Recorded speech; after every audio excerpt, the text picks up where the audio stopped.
Manny Machado prime years. He's a fourth-generation San Diegan, born and raised in the heart of this community.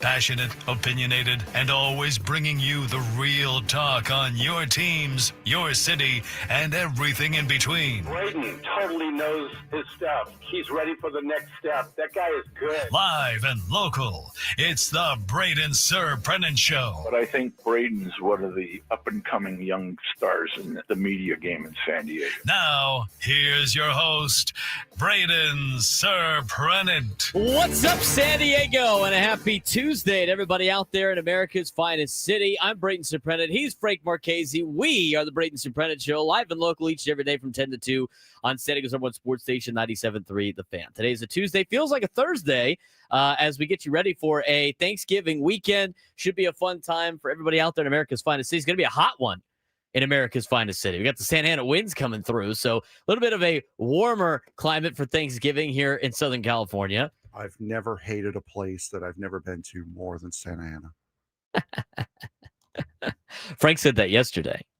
But so since we have two shows left, we got a couple of things, a lot of things we got to get to in these next couple of shows. You know, obviously tomorrow's show, we're going to jam pack a lot of our Thursday, Friday stuff into the Wednesday show, getting you ready for Thanksgiving. We're also the last live show tomorrow as well. So should be exciting for that. I think a lot of you out there might be experiencing some Fridays today. Maybe you experienced Friday last Friday and you have the whole week off.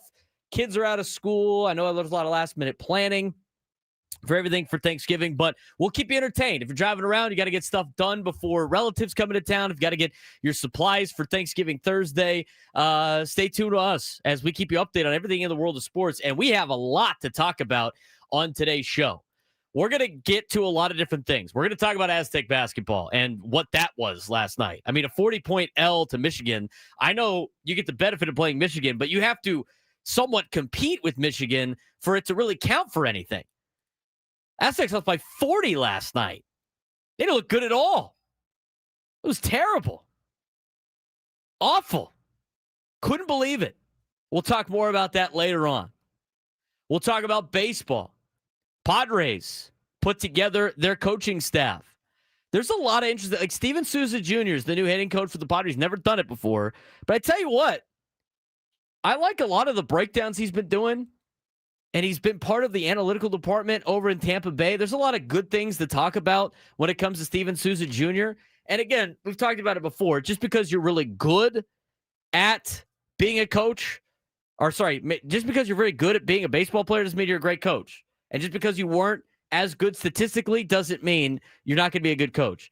I'm actually, the more I research Steven Souza Jr., the more excited I got with his kind of philosophy of hitting. And I think it's going to help out the Padres. So Craig Stammen is bringing in guys that he trusts, people that he knows. You were expecting that to be the case. They're still waiting on hiring a third base coach. And other than that, it's going to be a lot of the other things. A lot of the other players, or should I say coaches, coming back from last year. We'll keep you updated on that. We had a big trade in Major League Baseball today. Sonny Gray is on the move. Sounds like the hot stove starting to heat up a little bit. Should be fun. We got high school football tonight. But the main story, as I rolled through everything that we're going to talk about later on the show, the main story is San Diego FC. And what a game they had last night in the conference semifinal to knock off Minnesota and advance to the Western Conference final. Amazing. Unbelievable game. Amazing. Unbelievable game, as Frank Marchese alluded to. Electric atmosphere last night in San Diego. And the historic run in their first ever year in professional soccer, in the MLS, continues to roll for San Diego FC. They will be in the Western Conference final game, and they will be playing on Saturday at 6 o'clock at Snapdragon Stadium in the Western Conference final. A win against Vancouver, and guess what? They will either take on Inter Miami or New York City FC in the MLS Cup final. That will be on December 6th. At 11:30 a.m. Pacific time later on, potentially in the playoffs. But let's talk about last night. And what a game it was last night. We're going to play some highlights for you from Apple TV+. Max Bretos and Brian Dunseth were on the call last night for the playoff game. And let's talk about a little bit of the game flow of what happened. We're going to start with the goal. The one goal that happened in the game from and no other than Anders Dreyer. I mean, Anders Dreyer's had a phenomenal season. Breakout star, scores a decisive goal, a left-footed rocket after a clever backheel pass from Corey Baird, who is a San Diego native. Here's what it sounded like on Apple TV Plus last night. Are you surprised that we haven't seen the activity from sidelines? I'm a little bit. It feels like it's final 20 minutes where Mikey Veras goes to his bench and thinks about the impact players. He may not do this. Goes. Take a wild guess. It's Mr. San Diego, Anders Dreyer. 23 goals, regular postseason. Anders Dreyer, Mr. San Diego. We're going to talk about that a little bit later on, but that was a phenomenal play to get the goal in the 72nd minute. It was the only goal that San Diego FC needed. And as quoted after the game, head coach Mikey Varas says, I felt the dam cracking right before Anders Dreyer had a phenomenal play, Frank. Yeah, no, the play was set up. San Diego FC had so much pressure on all night. And from what you hear, for those of you who were at the game, you didn't hear this, obviously, but from every analyst was saying the longer that this game goes 0-0, the more and more it favors Minnesota United. So you could feel it getting more and more tense the deeper and deeper the game went on. Yeppe lobs a beautiful dot just over Baird's head.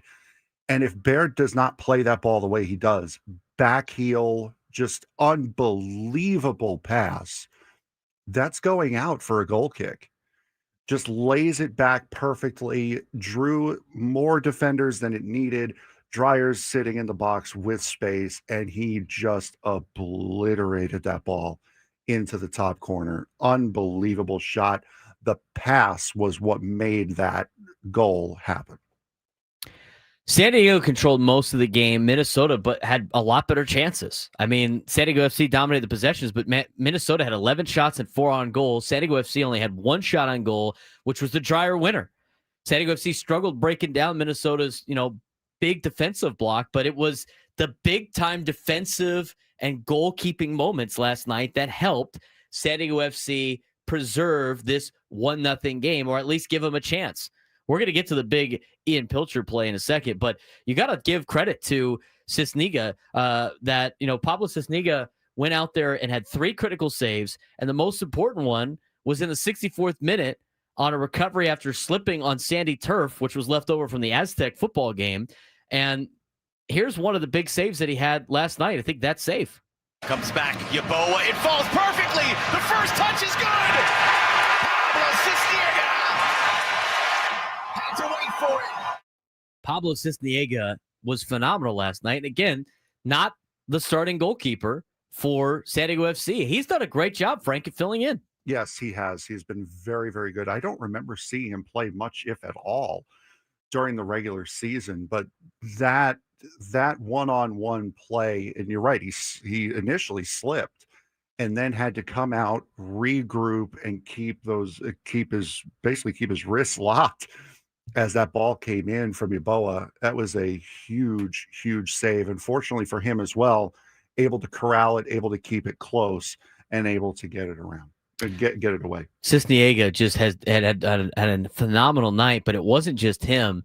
And again, these are all the plays that usually stack up to help you win playoff games. And you talk about the Cisniega saves, but also I think what everybody else wanted to really talk about.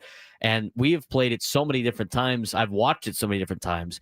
But Ian Pilcher saved the season last night. I mean, he went out there and put his body on the line and had probably one of the best saves I have ever seen in soccer. Here's what it sounded like. Pereira for Lud, all the way through, puts on the brakes, Robin Lud! Oh!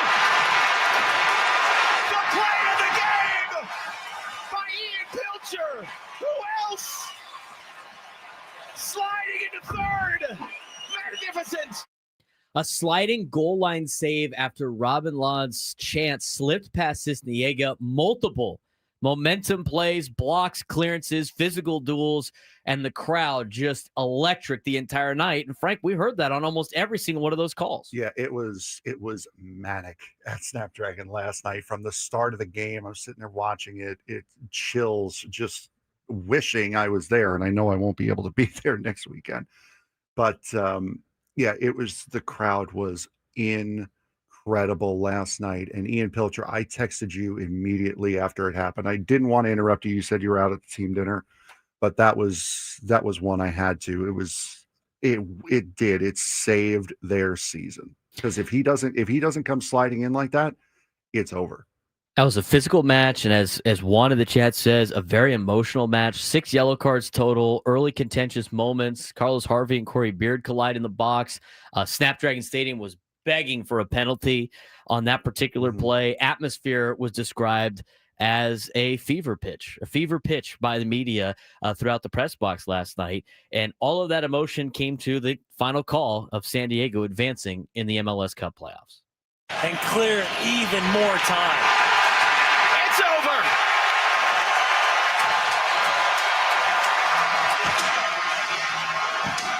San Diego FC are not only going to the Western Conference Final, they're going to host it. So long, never been able to call the City of Champions.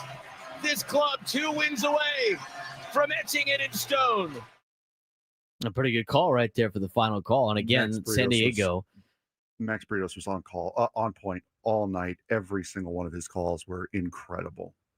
And this is the chance, a big chance that San Diego has at winning their first professional championship since 1963, when they won an AFL championship against the Boston Patriots.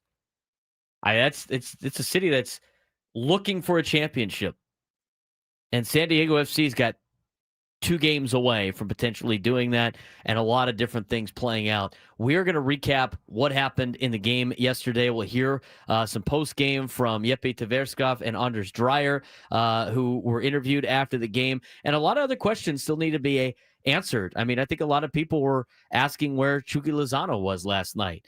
Well-timed play by Mikey Varas to get him in the game, but that's a big conversation. We're going to get Frank's breakdown, and we're going to talk more about some of the storylines from last night's game as we continue on the Braden Surprenant Show, San Diego's #1 sports station, 97 through the Fan.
All guests at 97 through the Fan, join us on the David P. Shapiro Fan Hotline. David P. Shapiro, criminal defense attorneys helping good people regain control of their future when charged with a crime since 2010. Visit davidpshapirolaw.com.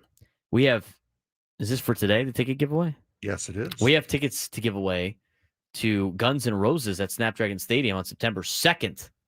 September 2nd. 2026. It's November 25th. People are going to win those tickets, and then they're going to forget about them. Yeah. Like, oh, yeah, that's right. I do have tickets to I know that Snapdragon feeling. Yeah, jeez. Anyway, we'll be giving away tickets to Guns N' Roses at Snapdragon Stadium September 2nd, 2026. See Ticketmaster.com for tickets. We'll be doing that in the 1 o'clock hour. Of course, we have today's biggest fan of the 1 o'clock hour also, as we'll talk more about Aztecs basketball later on, and we'll talk some Padres baseball throughout the show. But right now in the first hour, it's a lot of recapping what happened last night. And I do want to get into some player spotlights of last night's game. But Frank, let's get your overall reaction to what happened last night at Snapdragon Stadium. It was certainly a tense environment for those watching. A great game, unbelievable match played by both sides, and you could see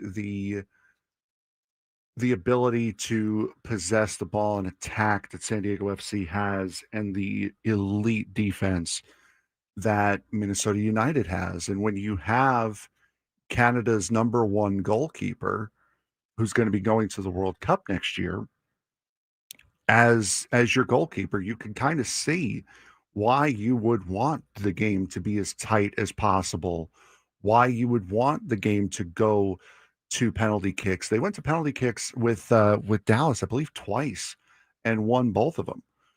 So that the later that game went tied, whether it be 0-0 or 1-1 or whatever, would have really put a lot of strain on San Diego FC and would have put a lot of momentum towards Minnesota United.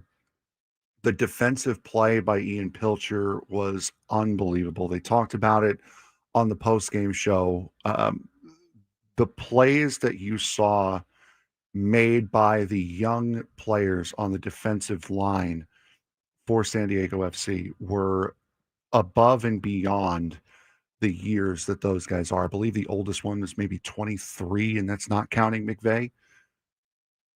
Those guys played well above what they should be playing at this age. The play that Pilcher made to know, okay, there's a chance I'm going to be needed to back this up here. And then you can see in the slow motion replay from in the net, he's having to try to plant his hands down in certain spots to one, be able to stay upright, two, not touch the ball. He has to get his knee behind the ball because when he makes the initial slide, the ball is still rolling towards the goal after that. So he has to get up, get his knee behind the ball, and plus try to brace himself and try to keep himself upright and not bring his hand down on the ball. And then no one else was back there. He had to get up and clear it too. So that was just an all around. You can say the late stage goals in the opening match against LA Galaxy. You could say the game winner against the LA Galaxy here.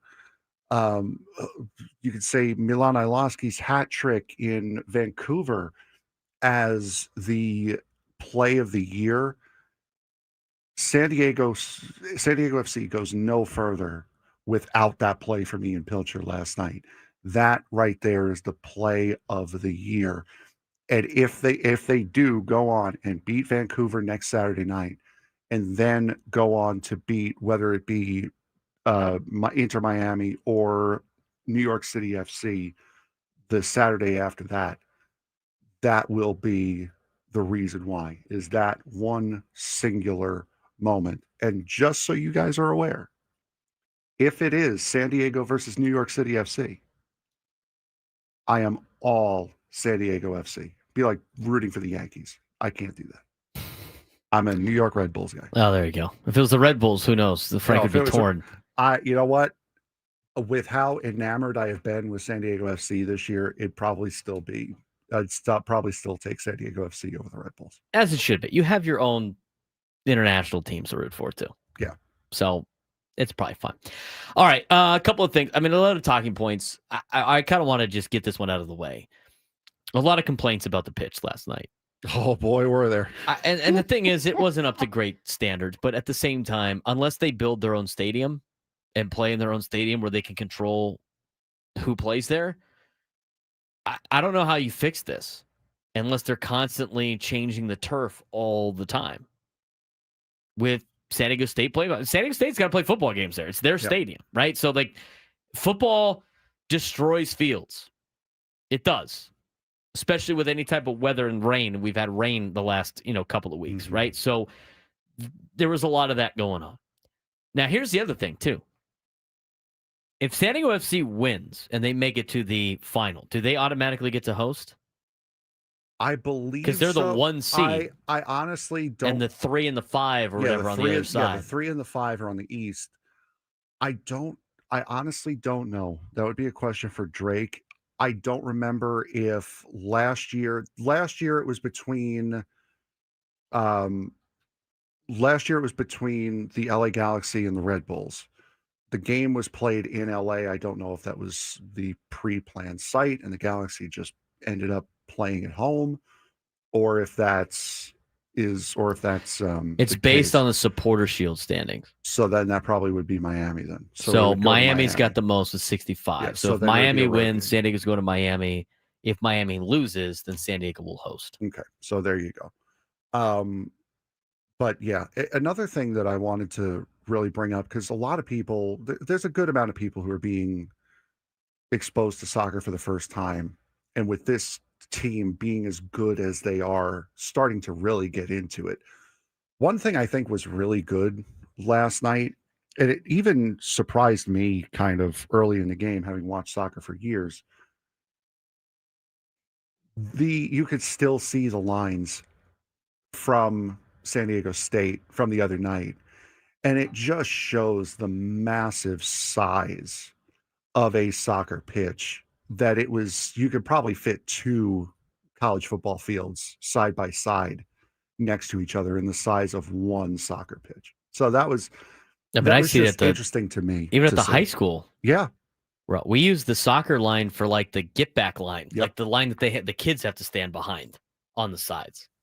Yeah. So and I see it a lot for USD, because USD has football and soccer, but they have so many events at Turo Stadium. They try their best to keep the field up, but at this point in the year, the field's not great. No, because you've had football and you've had men's and women's soccer.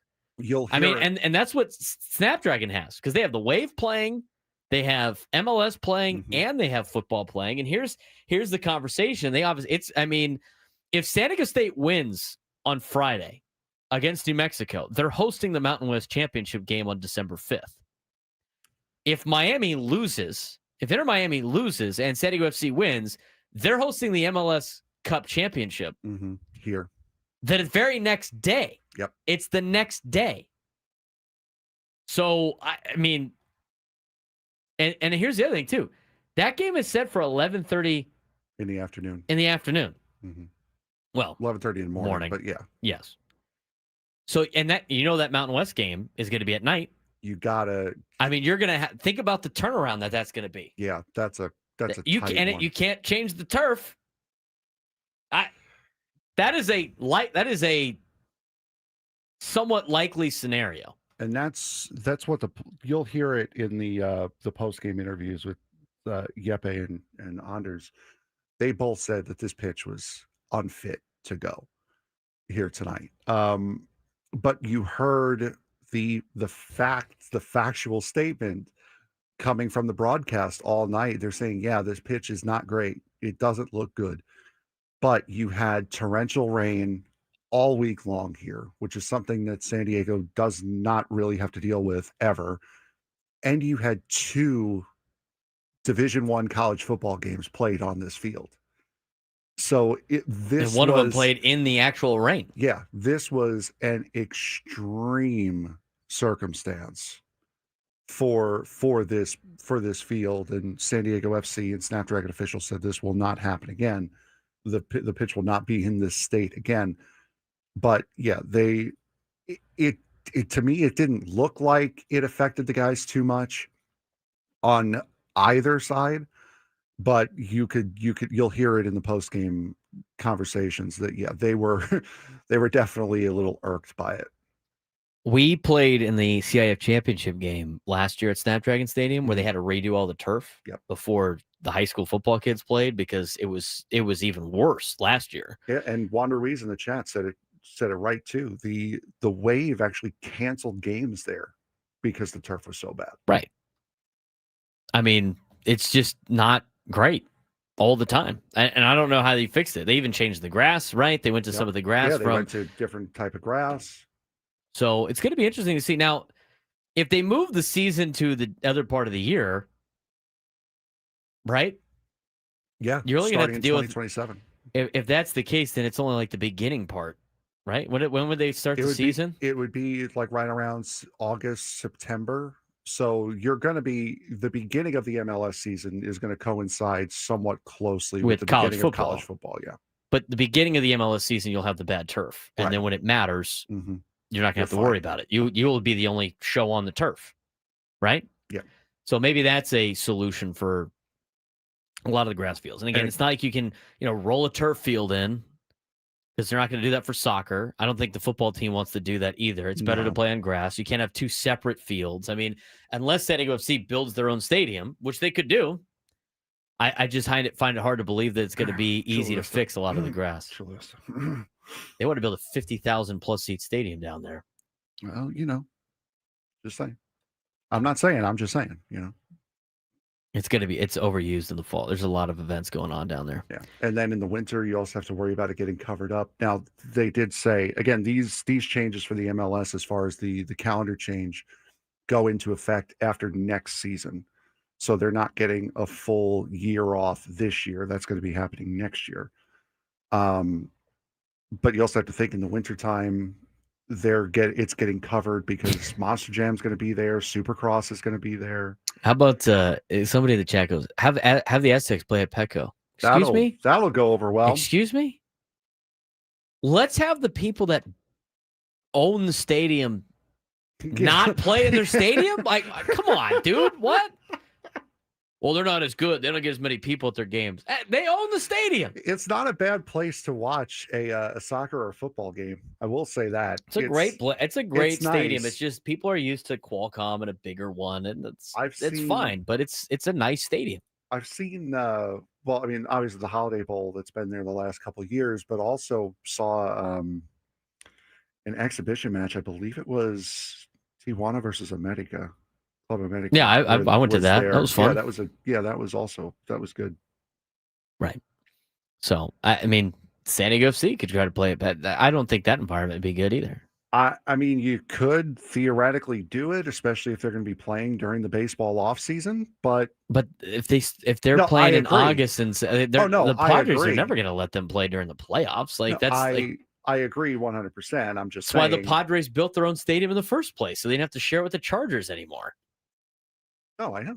Yeah. I'm just saying it could theoretically happen. I don't think it ever would, but it could theoretically work. It's time. Maybe they need another one. All right.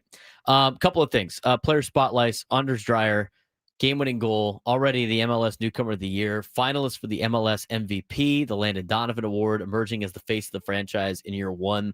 I mean, there's only so much you could say about this guy, but he just continues to put up accolade after accolade after accolade. It would be nice to see him win the MVP, Frank. I think it's got to be hard, but I think he's definitely one of the players that deserves it the most.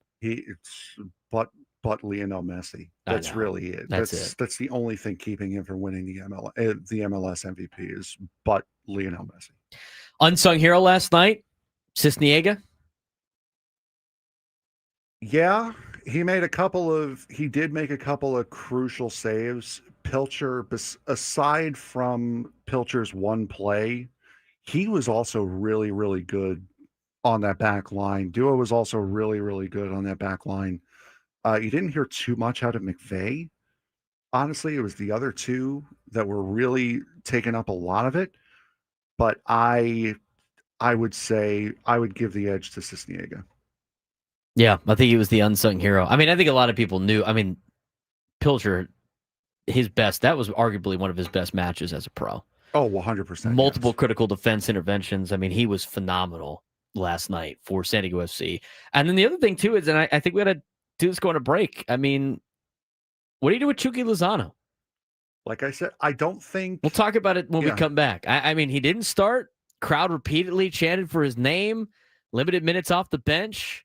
High drama around his availability continues. I mean, what does San Diego FC do with Chucky Lozano moving forward? We'll talk about that when we come back on the Braden Surprenant Show, San Diego's number one sports station, 97.3 The Fan.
This hour 97 to the fans brought to you by Mission Fed. From first accounts to big life moments, Mission Fed can help. Saving shouldn't be stressful. Mission Fed makes it easier with great rates on savings certificates and ultra money market accounts. Grow your money the smart way. Check the latest rates and open an account at missionfed.com. Membership and account criteria apply.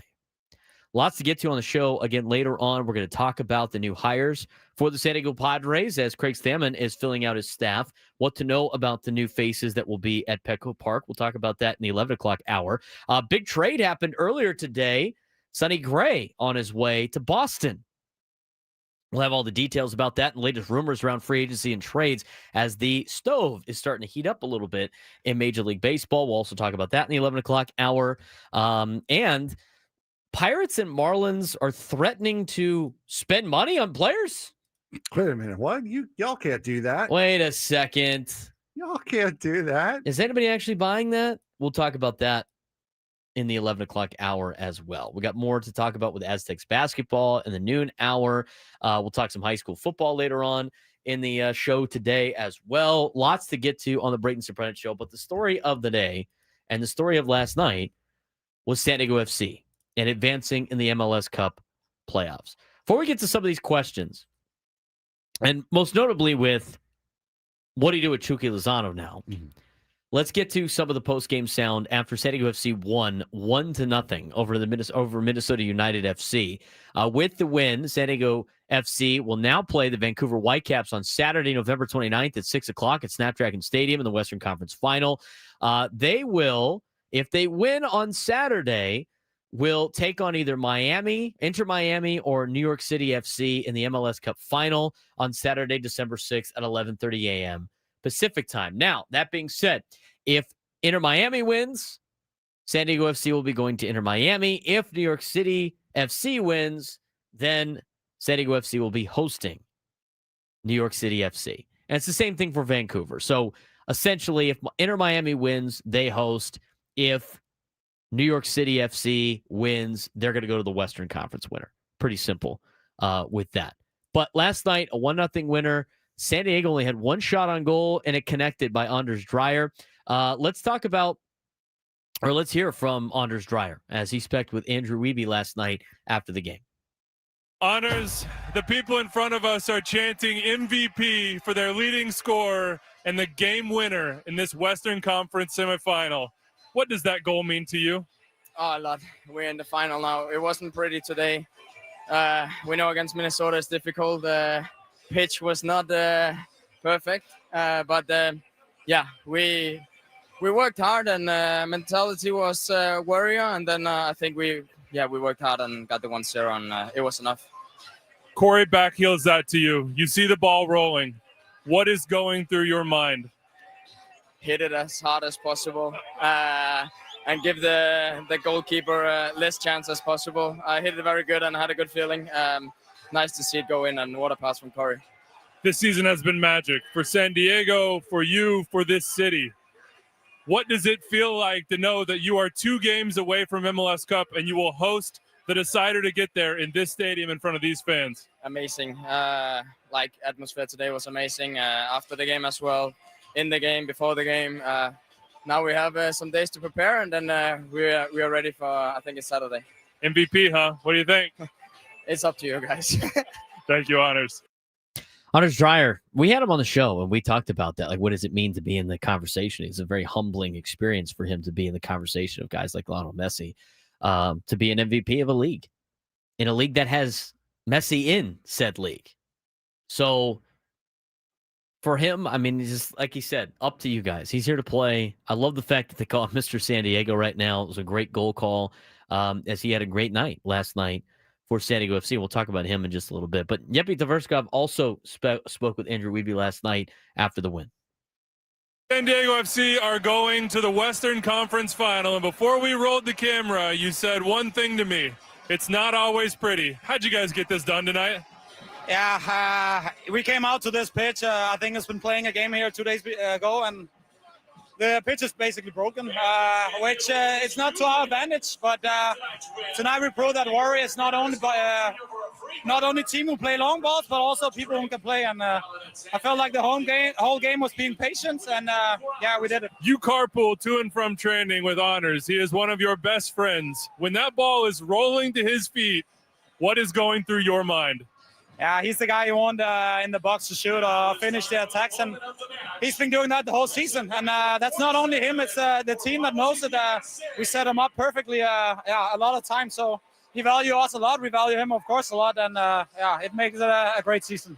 One more game, and you'll be on your way to MLS Cup. You will play that game in this stadium against the Vancouver Whitecaps. What does that moment mean in an expansion season for San Diego? Yeah, Vancouver and us has been in the top the whole season basically. So we kind of eyed it from the beginning. They have a very, very strong team. Had addition also coming in during the season, so it's been even more tough. It's gonna be a great game. Like this stadium has been wild in the whole season, especially in playoff. I know you can feel it too. It's been crazy. So yeah, we can't wait for more games. My understanding is that your wife's due date is tomorrow. What's more special, going to the Western Conference Final or awaiting your daughter's birth? I'm probably not going to be popular with my wife if I say anything else. So I'm looking forward to tomorrow. It's been knowing the dates now for a week or so. It's been kind of weird for us, It's two so big occasions. So yeah, what 24 hours will be. Congratulations, Yeppe. Thank you. Yepi Tverskov. We talked about the field again. I mean, we talked about the field, and then it's got to be worse if Inter Miami loses and San Diego FC wins. I mean, I don't know how you can make that field better after an Aztec potential Mountain West Championship game. And as Sam said in the chat, they're going to paint the S out of that field. Unless with Mountain West logos and all sorts of stuff. I mean, the only other option you have is to have like a literal army there ready to tear it up and put a new one down. But even then, it's not enough. You can't play on turf that fast. It doesn't set fast enough. Would never happen. I mean, that's the only other. I mean, that's the only other thing. You're going to play on a whooped field again. All right, let's talk about some of the storylines from last night's game. San Diego outpossessed Minnesota, but Minnesota outshot them. This was about timely playmaking, not volume of chances. Usually, it's try to create as many chances as possible, but San Diego FC just needed that one chance, Frank. Yeah, that's all you need to give a team like this. And San Diego FC, when they got that chance, they also had 5 corners to 1 for Minnesota United. So the set pieces were also talked about. We talked about that yesterday. Yeah, limiting Minnesota United's ability on set pieces. They did it very, very well. There were a couple of tense moments on spot kicks, but other than that, it was limited. But yeah, I mean, overall for San Diego FC, they knew what they needed to do. They took their shot and made it count when it came to them. Yeah. I mean, that was the thing. Minnesota had scored 41% of their goals on set pieces. Yes. And by limiting that, you really did a good job. But they also defensively, the defensive plays were amazing last night. And they mentioned it they mentioned it on the broadcast as well. When Anders Dreyer scored his goal, it was around the same time that Minnesota scored their goal in their match against September that they won 3-1.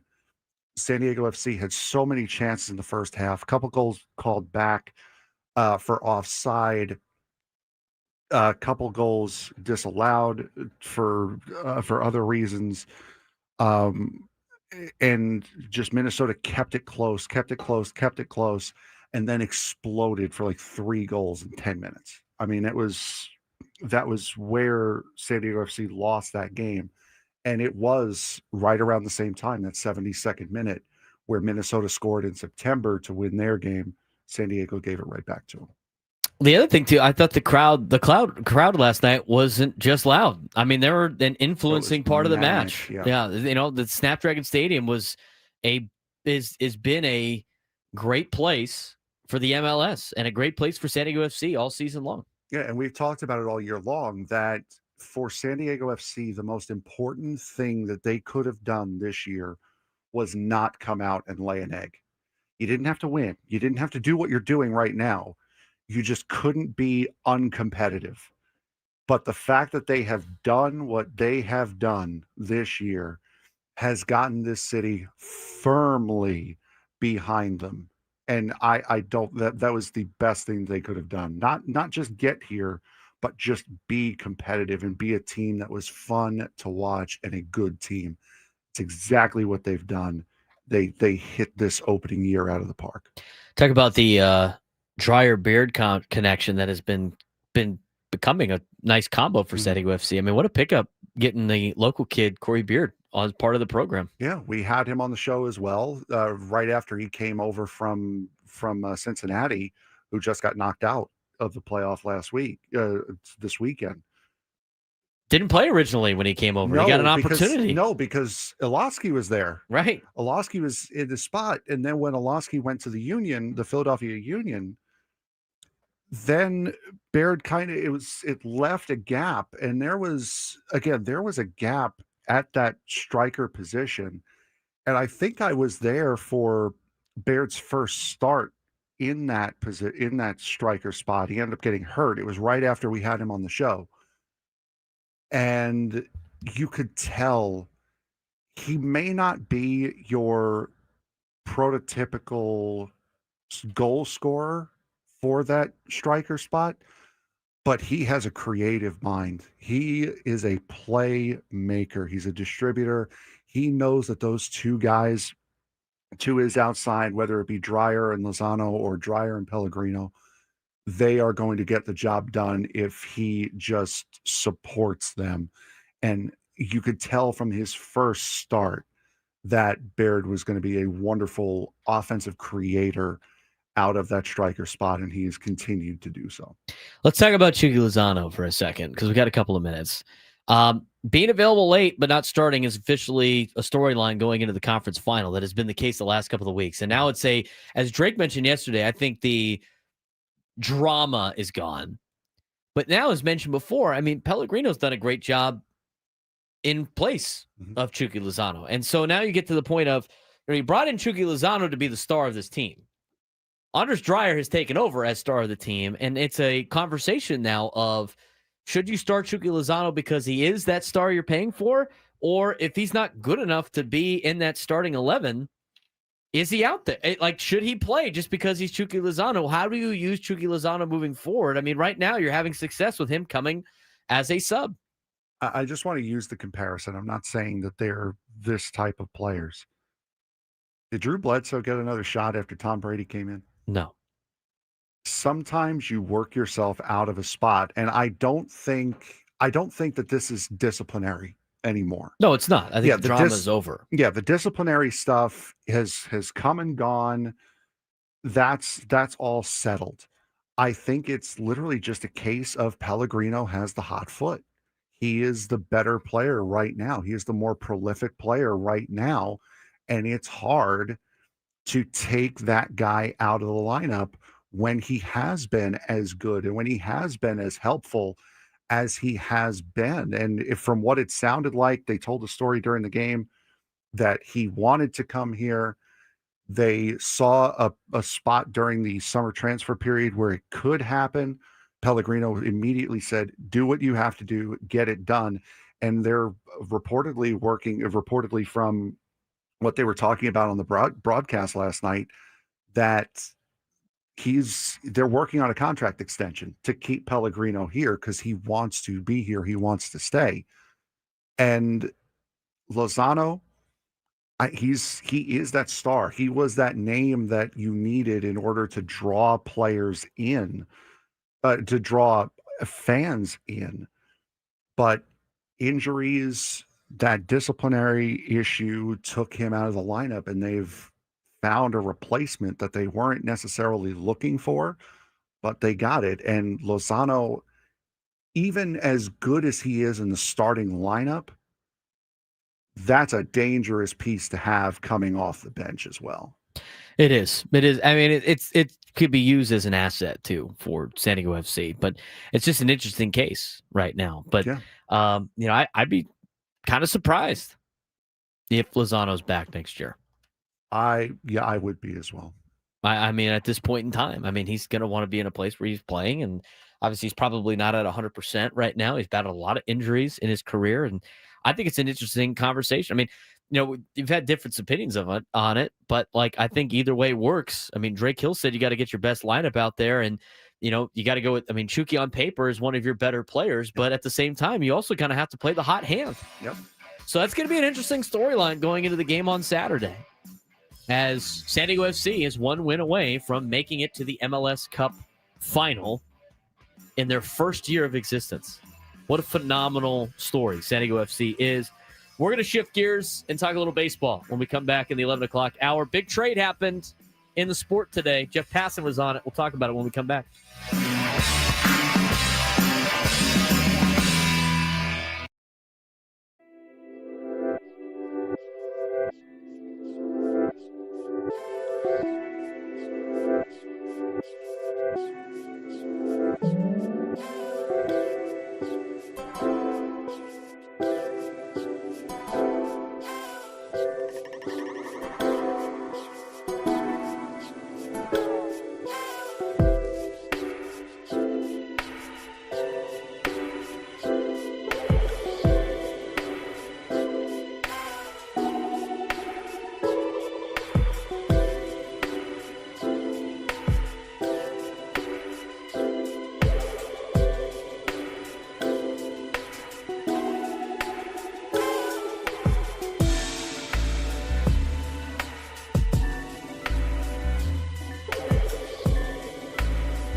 All guests on 97.7 The Fan join us on the David P. Shapiro Fan Hotline. David P. Shapiro, criminal defense attorneys helping good people regain control of their future when charged with the crime since 2010. Visit davidpshapirolaw.com. He's Frank Marchese. I'm Braden Surprenant. This is the Braden Surprenant Show, live and local each and every day from 10 to 2 on San Diego's remote sports station.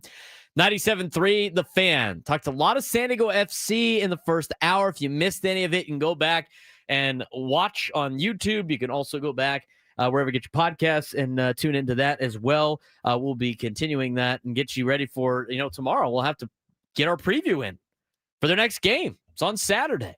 It's a quick turnaround for San Diego FC as they host Vancouver in the MLS Cup playoffs. So we'll talk about that later on again, probably more tomorrow. We got some baseball we want to dive into later on in the show. We'll talk Aztec basketball. We got some high school football in action tonight.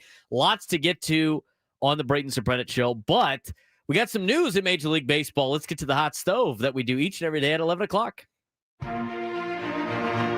Well, thereabouts at 11 o'clock. First, it gets done every day. All right, big news this morning. Vocal about the needs to add an established starting pitcher to slot in behind ace Garrett Crochet in the rotation. Red Sox Chief Baseball Officer Craig Breslow achieved that goal on Tuesday by adding veteran right-hander and three-time All-Star Sonny Gray in a trade with the St. Louis Cardinals. The full trade, the Boston Red Sox will receive Sonny Gray and cash for left-handed pitcher Brandon Clark, right-handed pitcher Richard Fitz, a player to be named later, or cash. So that is the deal that went down this morning. Gray had to waive his no-trade clause in order for the deal to cross the finish line. Yeah, good news for Gray. I mean, the Cardinals look like they're shredding payroll still. So the Cardinals only have two guys under contract. Everybody else is arbitration or not yet eligible for arbitration. Did you know that? Yes. The two players are Nolan Arenado and Wilson Contreras. Yep. Arenado's got 2 years left. He's a free agent. Mm-hmm. He counts for $30 million against the luxury tax. They will desperately be trying to ship him off again this offseason. The other one, too, is Wilson Contreras. He's got 2 years left. He's 33 years old. He's $17.5 million towards the cap. So, and he's got 2 years and a club option. But those are the only two guys that are under contract for the Cardinals who are trying to go young. Estimated payroll now only $108 million. And if you're Sonny Gray, you get out of St. Louis, you get to go to a contender in Boston, who was expected. They were expected to be the American League representative in the World Series last year. They got a good, solid team. They do have some age up there. Sonny Gray now becomes their highest paid player on the Red Sox. His AAV towards the cap is $41 million. $31 million this year, 2026, and they have a $30 million mutual option next year in 2027. How much money are the Cardinals sending? Did it say? No, it did not give specific numbers. It looks like $20 million. Yeah, $20 million to cover part of Gray's salary for 2026 and the buyout of his $30 million club option for 27. So it looks like $50 million or something. Wow, that's nice. Or I don't know if it's $50 million or the if potential it's buyout's $10 million next year. So $30 million. Yeah. Or something. So they're gonna get the $10 million back next year if the buyout happens. Okay, that makes sense. So they're only gonna pay him $11 million this year. Not bad. He's getting 31, and they're probably not going to agree. I don't know. Who knows how good the season is? I mean, if they pick up that $30 million option, things will happen. And Sonny Gray pick, I highly doubt mutual options never happen anyway. No. And a $30 million mutual option, there's no way that happens. I mean, Sonny Gray has to pitch his ass off, and then after that has to just be like, I'm cool with $30 million at age 37 years old. I know it keeps going to this, but especially with what's coming next offseason, I cannot imagine the Red Sox latching themselves to that contract. Sonny Gray would pick that option up. I don't think the Red Sox will. Correct. But interesting move. So the Red Sox got the starting pitcher they were looking for. Yes, they did. Or at least one of the starting pitchers that they were looking for. But with him and Garrett Crochet, it's a nice little 1-2 punch there for the Boston Red Sox. And remember, Garrett Crochet's locked down. He signed a long-term extension with Boston shortly after the season started. Yeah, he's a free agent in 2032. Correct. The Mets are not done. After trading Brandon Nimmo for Marcus Semien, the Mets now have an outfielder vacancy. Boy, do they ever. and are weighing internal options as well as high-end free agents like Kyle Tucker and Cody Bellinger. Despite moving their longest tenured player, New York still hopes to re-sign Pete Alonso and Edwin Diaz, though the contract length concerns are complicating talks with Diaz. If they can't retain him, the Mets may shift quickly to other top closers such as Devin Williams or Robert Suarez. Williams, who starred for the Yankees in 2025, is drawing interest from roughly a dozen teams, including the Dodgers, Red Sox, Tigers, Giants, Reds, and of course, the Yankees. Out of those three, I gotta see how old Devin Williams. How old is Devin Williams? He's not ridiculously old. No, he's on the younger end, I would imagine. Late 20s, early 30s. As I look it up on Fangraphs right now, I mean, out of the group right there, the best one to me is Devin Williams. I know he struggled in New York with the Yankees, but again, that was also after Pete Alonso ended his career. Right. Edwin Diaz is 32. Robert Suarez is 35. Devin Williams is 31. It's sounding like the Mets want to keep him on a short-term deal, him being Diaz, pronouns, pal. And Diaz wants a longer stint. I'd take Devin Williams if I'm the Mets. I'd let Edwin Diaz walk, and I'd take Devin Williams. According to Fangraphs, the projected contract for Edwin Diaz would be a 4-year, $84 million deal at $21 million towards the luxury tax. Devin Williams is expected to get a 3-year, $42 million deal at $14 million. I'd save the money. I'd go after Devin Williams so I can re-sign the polar bear from the New York Mets. My first priority would be re-signing Pete Alonso. And if Robert Suarez was younger, I'd sign Robert Suarez. But because Robert Suarez is only going to cost you an extra $1 million, but he's projected to get a 2-year, $30 million deal according to Fangraphs. But again, he's 35 years old. Well, let's dive a little bit deeper into Devin Williams because the Yankees, as I mentioned a second ago, are open to bringing him back. Devin Williams' first season with the Yankees was turbulent, featuring early struggles, a demotion from the closer role, and an eventual reboot before another downturn. He finished with a 4.79 ERA through underlying metrics such as a 3.09 xERA, expected ERA, and 2.68 FIP suggested he pitched far better than the results showed. Despite the uneven year, Williams is drawing heavy free agent interest from about 12 organizations pursuing him, as listed a moment ago. Including all the major organizations that spend a lot of money and the Reds. Yes. New York has already spoken with his camp about a possible reunion, and Williams' dominant late-season stretch has bolstered his confidence that he can return to his elite Brewers form. I think he can. If I'm the Mets, I'm making a competitive offer to get Devin Williams. Yeah. Hopefully ends up on the Yankees. Because I don't have to deal with him in the National League. But whatever. To me, out of the three closers, I'd take a chance on Devin Williams over the other guys. I would. I think it would cost too much money. And we saw, the Edwin Diaz deal was okay. The last one he signed. Yeah. But I can't see you giving Robert Suarez a ton of money. Now, here's the other thing too. So they have projected WAR for next year. Edwin Diaz is expected to get a 1.3 projected WAR according to Fangraphs. Robert Suarez is 0.8. Devin Williams is 0.8. Do we agree with that? I think Devin Williams is going to be the best out of the three. He very well could be. We know what his potential is. We know what he can be.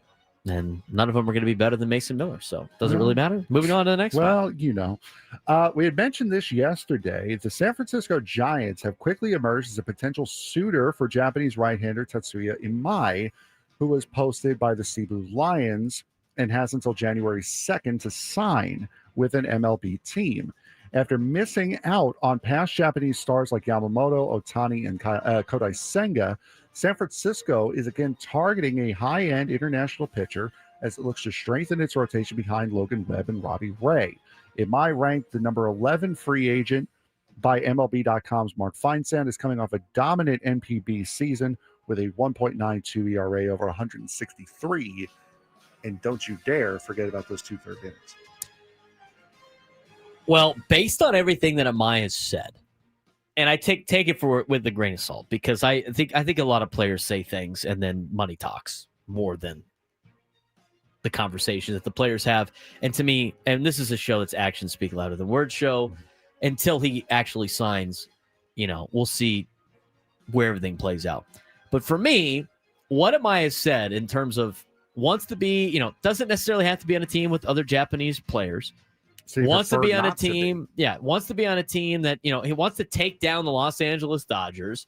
Most of these players want to be closer to home, as close to home as possible. That's why he signed on the West Coast. I mean, all the criteria fit the San Francisco Giants. But I'll believe it when I see it, because the Giants, who have missed out on so many different players, until they sign somebody and talk about all the money they're going to spend, it just falls on deaf ears.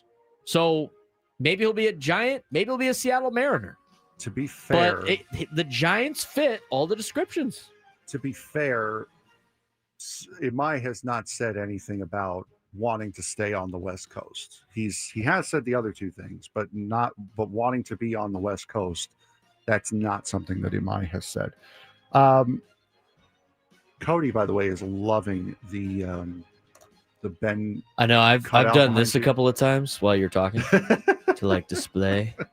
I can't bend my hand like that. Also, how quickly we forget that the Giants won the trade deadline. That's right. Remember that. Jim Bowden said that. Yeah, I know, right? I mean, if Jim Bowden says it, then Jim Bowden's got 3 Sirius XM radio shows, so he must know what he's done. Are you serious? Yeah, he's on. I heard him on a fantasy football show. He has a fantasy show where he talks about his fantasy football pickups. People listen to Jim Bowden for fantasy football advice. He gets paid to tell people about fantasy football. Yeah. I like our guy Eddie Brown. I was going to say we get paid to call somebody to talk about fantasy football, but Eddie Brown's an expert. Yeah, he is. Jim Bowden is a failed general manager in Major League Baseball. Oh, you didn't have to say it like that. I know. Jesus. I know. My apologies. Speaking of failed general managers in Major League Baseball, the Baltimore Orioles. Hey, Birdland. Aha! After trading for Taylor Ward and signing Leody Taveras, the Orioles now have a crowded outfield that already includes Tyler O'Neill, Colton Cowser, and Dylan Beavers. We have a cow, Cowser, and a beaver? No. They got to trade Tyler O'Neill just for the sake of finding some other farm animal name an animal name. All in Birdland, by the way. In Birdland. Hey, Birdland. Despite this, they are still considering pursuing former Astros star Kyle Tucker. That doesn't have an animal name. No. It's not going to work. Adding Tucker would significantly boost the lineup. Boy, would it. And also give Baltimore more leverage to trade from its outfield depth to address its biggest need, pitching. I will believe, and we're going to talk about this in the next segment. Like some rival executives have said about the Pirates and the Marlins' surprising spending push. I will believe it when I see it. It's almost like they're trying to get compliant with a salary floor before it actually happens.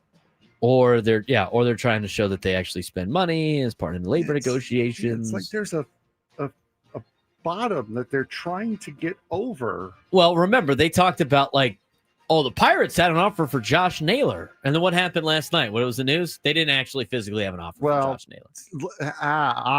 See. Those reports are always misleading.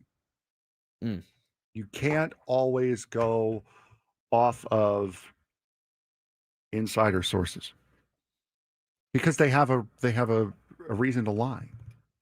You see. Okay. I didn't know Big Ten Frank was also small market Frank. Small market PR firm Frank with the Marlins and the Buccos. Listen, you gotta read the fine print sometimes, man. It's all about the fine print.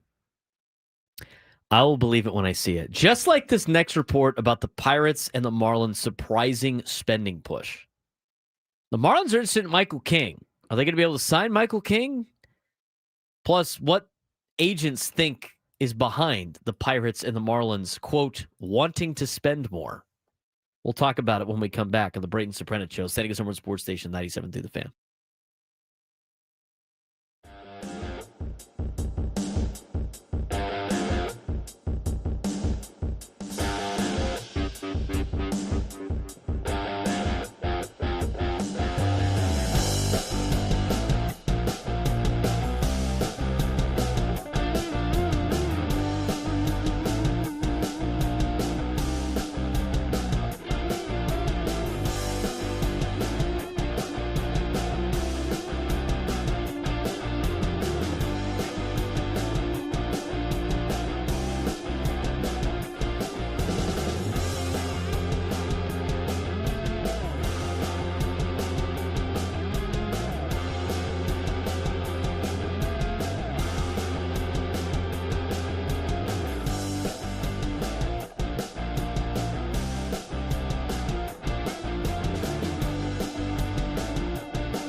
can't count on much, but you can always count on Sundays to the NFL on CBS and Paramount Plus. From your local NFL game live every Sunday, all season long, starting at just $30 for your first year. That's like $250 a month. Visit ParamountPlus.com/NFL to get started today.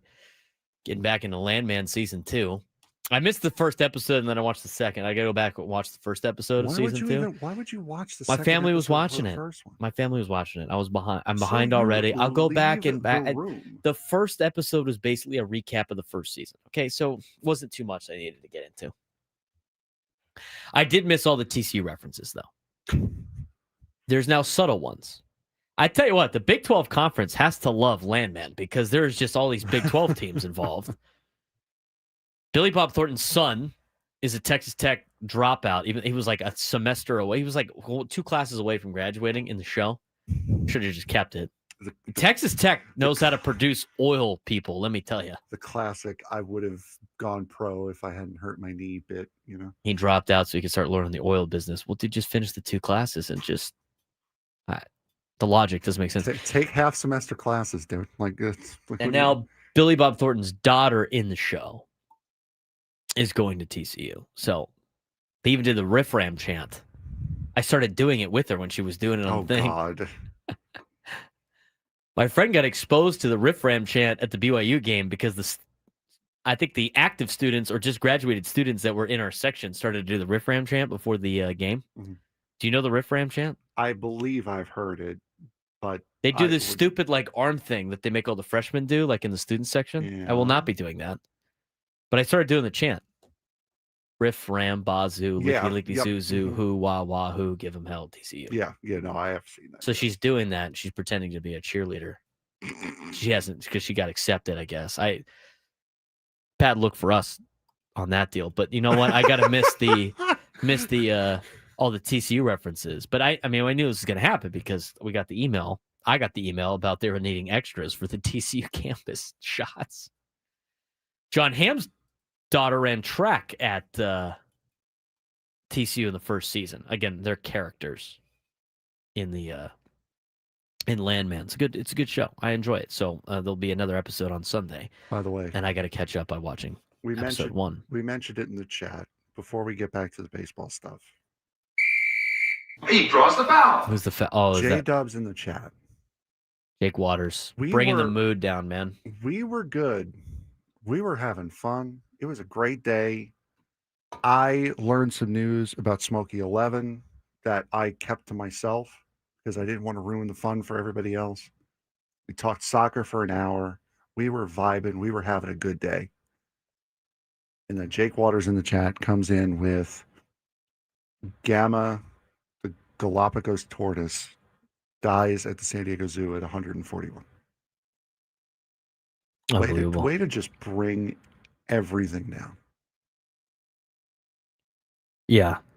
Don't make me talk about TCU football. I'll bring the mood down even more. Yeah. And now for that, Smokey 11 has been relieved of his duties as team mascot. He was apparently too shy a boy to be a team mascot. So they're going to be off to Smokey 12 now. How about this report? Go live your shy boy life. How about this report in college football? From Stephen M. Johnson, who covers TCU for Fort Worth Star-Telegram. Sonny Dykes says TCU has already scouted 200 plus players that, quote, may enter the portal. Haven't been in the portal yet. Oh boy. That's a conversation that's already interesting. So last night. That sounds like a lot of time wasting to me. Yeah. So last night, Frank, we had one of our former players at the team meal. Mm-hmm. And he was saying, like, now you have to get signed on with an agency if you want to have any chance in the transfer portal. And the agency starts reaching out to teams about interest in players before they enter the portal. This is like a common thing going on. Is that not the most like crazy thing you've ever heard?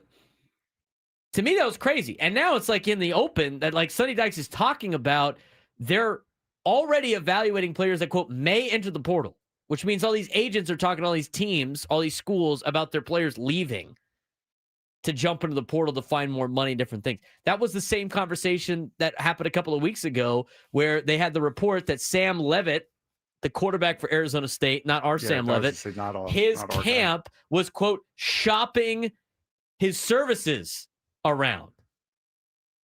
What in the college football is going on? I mean, it's like, could you imagine this is in the NFL? All these players that are about to be free agents just starting to like shop around right now, see what they got out there. Yeah, what's up? Could you imagine these players that have like player club options just talking to other teams? This is ongoing in college football right now, which here's the other thing. That's why I brought it up in the first place. We'll talk about the baseball back in a second. If you're setting, how do you compete with that if you're not a Power 4 school? There's no rules. Wyoming's coach was bitching about that today. Power 5.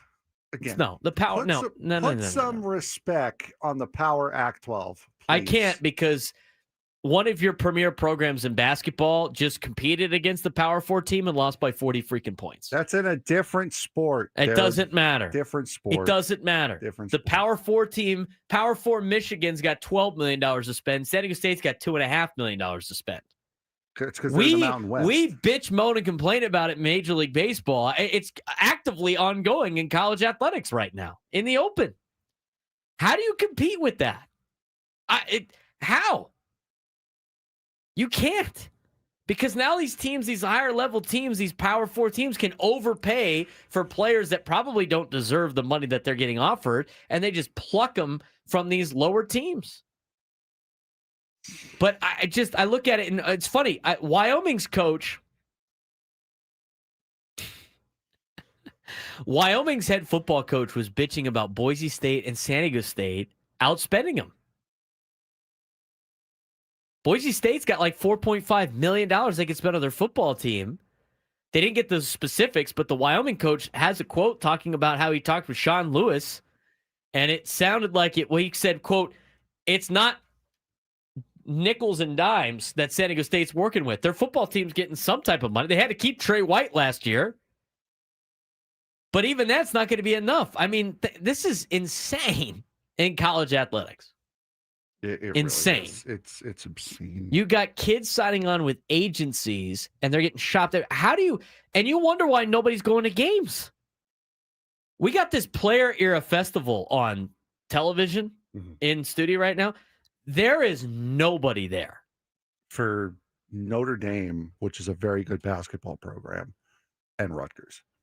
I mean, Notre Dame and Rutgers are like near the middle to bottom of the Power 4 and when it comes to basketball, but they're still brand names, right? They're big schools, and I know the matchups are good, and all the national media pundits are talking about how great the players era is and all this other stuff, but there's nobody at the games. You have no connection with any of the kids on the team because they leave every year. Every school's got a bunch of mercenaries playing for them. I mean, we could talk about all you want about San Diego State and getting people to go watch the Aztecs play. And at least they have some local kids on the team, and they've been able to keep some of these kids the last couple of years. And I know pricing's a different story, but you start looking around college athletics, everybody has a massive attendance problem except for maybe the SEC. But even Texas A&M was having issues trying to sell out their game against Samford last week. Jake Waters in the chat says it's a Las Vegas 2 days before Thanksgiving. Who's going to be there? I agree. It's a stupid tournament. It's great for the kids. It's stupid timing for all of these tournaments because all these tournaments are going on right now. Yeah, but I mean, a lot of it's for tourism. Again, you got to realize it's like this is the time that the travel is down for certain areas in the country, aside from family stuff. You try to fill the hotels. That's why they have these tournaments in these locations. But like the attendance is bad. That's why the Rady's Children's Invitational is great because it's a smaller venue and they're going to sell it out. And it's going to be 2 games that you get and you're out. But these long dragged out tournaments in these bigger venues, it's like you're not going to get anybody to go to these games. It's a shame. I mean, next year they're talking about potentially having 32 teams in the Players Era Festival. You know what? Great for those schools that get to collect $1 million per to go play in that tournament. But they said they're going to have 16 teams play week 1. It's going to happen over 3 weeks. They're going to have 16 teams play week 1 in 2 8-team brackets. They're going to have 16 teams play in week 2 in 2 8-team brackets. And then in week 3, back in Vegas, the winners of week 1 and week 2 are going to be in this tournament. As mentioned in the chat, that's half the NCAA tournament getting played in the preseason. How do you schedule for that? I mean, what are we doing? They got to start putting in some rules for some of this stuff. It's amazing what we're at. I think eventually they're going to. But like the corporate version of college athletics is getting dumber and dumber. Mm-hmm. And again, we all know it's for television.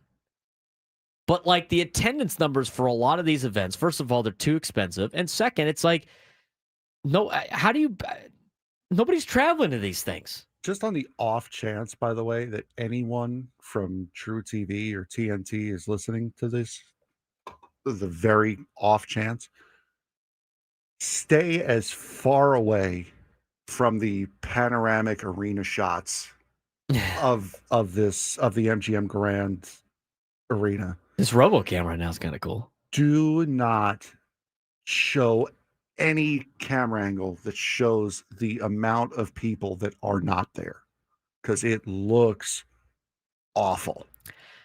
Somebody said on social media, I totally agree. Like the UConn Arizona game was great because it was on UConn's campus and it was a packed house and you feel the energy. I mean, a lot of these games, you don't feel the energy. And it's tough because like all of the teams in the Players Era Festival. What are these times too? Like I just saw Alabama's playing UNLV at midnight on the East Coast. That was like last night. Maryland played UNLV at midnight on the East Coast. Stupid. That's what they have to do to get everybody in. I mean, it's like Jake Waters said.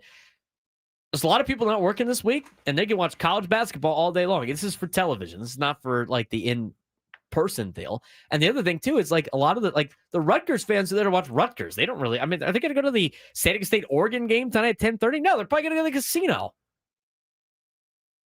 It's hard. It's kind of crazy with this the corporate college athletics. I mean, the entire court is an ad board. How many companies are on that court right now? MGM Resorts, BetMGM, Modelo, Sam's Club, Geico. The arena name, obviously. Geico. Going around the other end. Lily. Lily. Boys and Girls Club of America.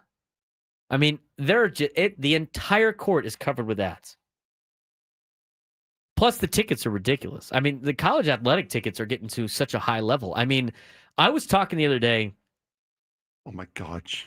What? Jake in the chat. SeatGeek prices for the Aztec game tonight are $115. I was about to get to that. Here's the deal. I was talking the other day with Jack Cronin, who calls games with me for USD. And Jack was in the lottery, the multiple lotteries to get the World Cup tickets, right? Multiple lotteries to get the World Cup tickets. And he was talking about how the tickets for some of the Team USA games are like $500. Yeah. And he's like, that's ridiculous. And I said, I was like, for the World Cup? Have you seen what ticket prices are for college football? The guy next to me on the plane flying to Salt Lake the other day, he was a Ohio State Buckeyes fan. The more he talked, the more money I kind of discovered that he ended up having. He was looking at tickets for Michigan, Ohio State. It was like $1,200 to get in the building. Like World Cup tickets, like $500. Come on. I mean, you got to pay $115 to watch San Diego State play Oregon in college basketball. And you wonder why people aren't going to games. All of these sporting events have become so expensive that families can't go. And it's basically just like kind of, atmosphere. It's like go to Disneyland. You get to go like once. You get the plan to go like once a season to watch your team play, but they've made the product so great on television. It's hard not to just watch it on TV. I want to put this out there now, and I'm going to get on my knees for this. Adam, Michael. What is he doing? Peter. What are you doing? If Italy. Okay, here we go. If Italy makes the World Cup. You got to send the two Italians, right? Please, I will call in every favor I'm owed and will ever owe or ever be owed if you can get me to that game. Just if Italy plays in LA, please. Anything. Please, I want to go so bad. Please. All right, you done begging? They already hooked you up with Survivor Series tickets. Yes, they did, which is why I can't go to San Diego FC next weekend. I was very, very annoyed with that. What time do they start? Same time? Yeah. Survivor Series starts at 5:30. San Diego FC kicks off at 6. A lot of people are surprised that you're able to get up. I am too, honestly, because that was glass I was kneeling down on. That wasn't carpet. The carpet's under it. Nice. Anyway, we're going to talk about baseball here in a second. Let's talk about we have the we're going to talk about the Padres staff changes in the noon hour. But when we come back, we're going to talk about this. What's really going on with the Pirates and the Marlins all of a sudden trying to spend money for the first time?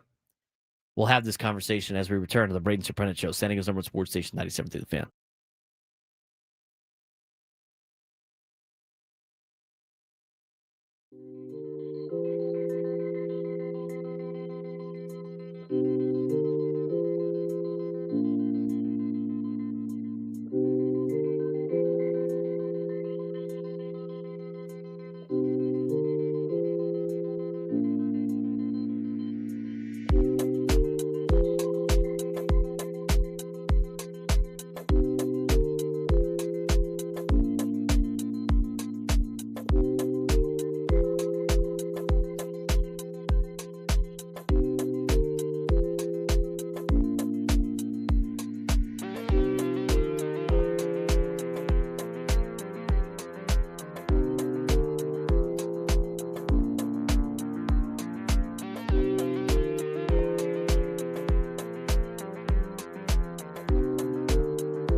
Remember to listen at 1 o'clock for us to announce today's biggest fan for a chance to qualify for a night in our Odyssey suite at a future Padres game with all the fan staff. Register your name at 97tothefan.com/biggest fan in order to potentially have your name called.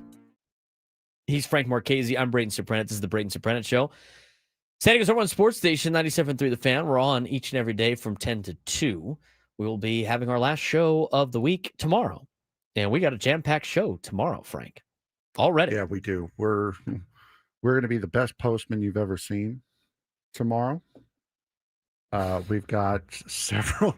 Last live show of the week, by the way, on the station. Yes, we will have Skylar coming in tomorrow for early college football picks. We will have Eddie Brown coming on tomorrow. We're trying to get a beat writer for New Mexico to try to preview the Aztec football game coming up over the weekend. And we have just been confirmed over the last couple of minutes that we will have San Diego FC's Tyler Heaps on tomorrow at 1 o'clock. So Tyler Heaps will be joining us after San Diego FC advances to the Western Conference Final. Yeah. So it should be a fun show tomorrow. We'll be jam-packed with a lot of different stuff. And looking forward to that. We are going to get to this baseball stuff in the noon hour. We're going to start the noon hour with the Padres staff changes. New hirings for the San Diego Padres. If you're just tuning in, this happened last night. Randy Knorr is the new bench coach, who is a 57-year-old, and was a coach for Craig Stammen, or was one of Craig Stammen's coaches with the Nationals. We'll talk more about him. He is the new bench coach of the San Diego Padres. And Steven Souza Jr., 36-year-old former big leaguer, is going to be the new hitting coach. And there's some breakdowns that we have heard Steven Souza Jr. do that we're going to play for you to give you a little bit of insight of what he brings to the table as a hitting coach. He's never done it before, but there's some reasons why it's going to be interesting to see him go out there. And I'm excited to learn a little bit more of Steven Souza Jr. At the first I was like, it's interesting. But I like I like a lot of the things that he's been working on breakdown-wise. He's a new coach and is seen as a modern data-connected hitting voice with player relatability. So should be interesting to see how this plays out. We're going to talk about that later on in the noon hour. But without further ado, it's time to figure out what else is going on in sports with today's Sports Thread. You know that group chat? The one that's always blowing up with the biggest sports takes, debates, and breaking news? You got barbecue back there, and you didn't invite me? Yeah, we've got that too. Welcome to the Sports Thread, where we break down the top 5 stories in sports, just like you would with your crew. Oh, no! Disaster! What a bad idea! No filters, no silence, just real talk. Brought to you by QC Kinetics. Stop sitting on the sidelines. QC Kinetics gets you back in the game without surgery. To learn how, visit QCkinetics.com. All right, Frank, 4 stories today. What do we got? I got 5. You got a 5th one. I lied. We're ready to roll. Yes, we are. All right, what's going on in the sports world that doesn't involve San Diego today? Number 1. Brian Kelly. Oh, his attorney sent LSU a letter accusing the school of hurting his ability to get another coaching job by refusing to formally confirm that he was fired without cause. LSU initially dismissed Kelly in October for performance reasons, but later claimed the former AD, Scott Woodward, lacked the authority to fire him and suggested they might fire him for cause instead, which would void his $54 million buyout. Kelly has filed a legal petition asking a judge to declare that he was terminated without cause. His lawyer says LSU's shifting position and lack of clarity are damaging to his reputation during peak hiring season for college coaches. Do you think LSU is trying to avoid paying Kelly's massive buyout, or is the school justified in taking time to determine whether or not his firing was for cause? They're trying not to pay the guy. It's 100% what's going on. Anytime the question comes down to, is it this the right thing or this the money thing? In professional sports, in college sports, and basically everything in life, it's the money thing. Yeah, they're not trying to pay him the 50-something million they owe him. They don't have that kind of money, or maybe they do. This is the same school that as they were playing in a game that they were losing at home, had a meeting up in the suites with all the boosters to account and collect money to pay the buyout to fire Brian Kelly. We think this is about them trying to justify the firing? No, they're trying to get the money. They're trying to not have to pay the guy so they can pay the new guy. Unbelievable. I mean, here's an idea. It's a question mark. How about you don't? Here's what you do. How about you don't give these guys gigantic contracts when you know they're never going to last that long or work? Not everybody's Nick Saban. Ridiculous. These colleges, man. And the boosters just pull the plug so fast on guys. Unbelievable. I mean, I just thought I'd ask. You knew the answer to those questions. I did. Number 2. Two Phoenix Suns minority owners going from one lovable, well-working organization to another. The two Phoenix Suns minority owners, Scott Selden and Andy Kohlberg, have filed a lawsuit against team governor Matt Ishbia for mismanaging the franchise and using it to benefit his own businesses.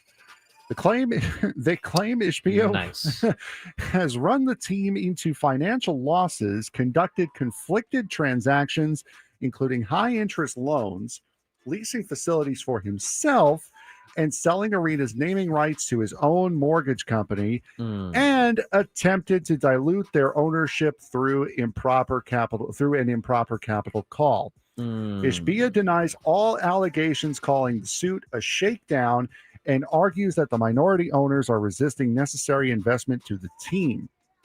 This is the latest. I was going to say, didn't we just talk about this the other day? Yeah, another one? This is the latest in a series of lawsuits against the organization since Ishbia took over in 2023. How much control should a majority owner have over business decisions when minority owners argue those decisions are harmful to the long-term health of the franchise?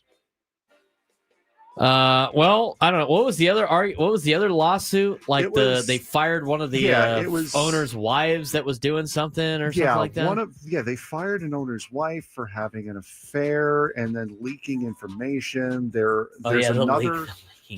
another lawsuit with one of the top security people that used to work with the team. There's sexual harassment lawsuits going on. What a circus. It's a fun organization to be around in Phoenix.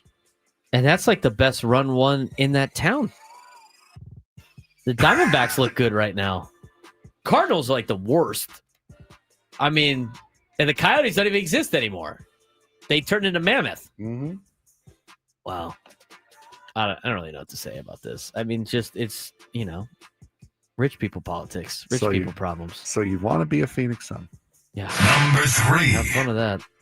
The New Orleans Saints are bringing back former Ravens kicker Justin Tucker and Cade York for tryouts after the current kicker Blake Group missed 2 field goals. Tucker, recently reinstated from a 10-week suspension for violating the NFL's personal conduct policy, was released by Baltimore following sexual misconduct allegations that he denied. Coach Kellen Moore said the Saints will evaluate both Tucker's performance on and off the field as part of their due diligence. Should NFL teams consider signing players with unresolved or controversial off-field allegations if they believe those players can help the team, or should the off-field concerns outweigh the on-field talent? Has that stopped anybody before? No. Hello. Has it stopped anybody before? No. Players that are good continue to get signed. They get second chances. I like money. Yeah, this is what teams do. Like, this is what organizations do.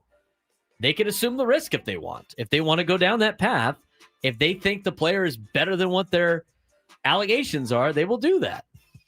Is it the right thing to do? Probably not. But yet Tyreek Hill is still employed. Mm-hmm. But it is funny how there are some guys like Tyreek Hill, as you mentioned, Antonio Brown before he just up and left. But Ray Rice never got another shot. Like, it's funny how some guys... Well, Ray Rice, at that point in time, was not the running back he used to be. It's plain and simple. The guy's either good enough to do it or he's not. That's what it is. If you're better than your baggage, they will sign you. If you're not, they will not. Is that what I would do if I was a general manager? Probably not. No, I would not. I have. But this morals. is the course. This is the decisions you have to make. Some organizations do value that, others do not. And if you decide not to, you have to risk that player playing on some other team and beating you, and just be like, we're okay with this. And if you're the New Orleans Saints, by the way, you're what, 2-10 They're going awful. into week What's 13? the point of signing Justin Tucker? Why do you care if your field goal kicker missed 2 kicks in a game you lost by 14? Didn't make a difference. That's all you need to know about the Saints, dude. What are we doing? Yeah. Number 4. Yankees owner Hal Steinbrenner said it's too early to set a payroll range for 2026, but indicates he prefer it to be lower than $319 million he spent in 2025. He emphasized the team still needs an outfielder and bullpen improvements, which could raise payroll. Steinbrenner noted that the team may not have been profitable despite Forbes' revenue reports, and expressed skepticism about direct correlation between spending and championships. The Yankees have historically exceeded the competitive balance tax threshold and could face additional costs depending upon off-season moves. To me, it's just funny to hear the New York Yankees crying poverty. Costs a lot of money to run organizations.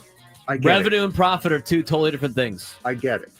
They probably make a ton of revenue. They probably have to spend a lot. I bet you they're all making money. But if the organization doesn't make a profit, then they're not making a profit. It's the Yankees crying They could poverty. break even. They could break even. You don't know. I don't know their books. Noon hour when we come back.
San Diego, it's time to fire it up. From the beaches to the ballparks, from the Gaslamp to North County, no one knows America's finest city like he does. You can't just punt on a Manny Machado prime use. He's a fourth-generation San Diegan, born and raised in the heart of this community.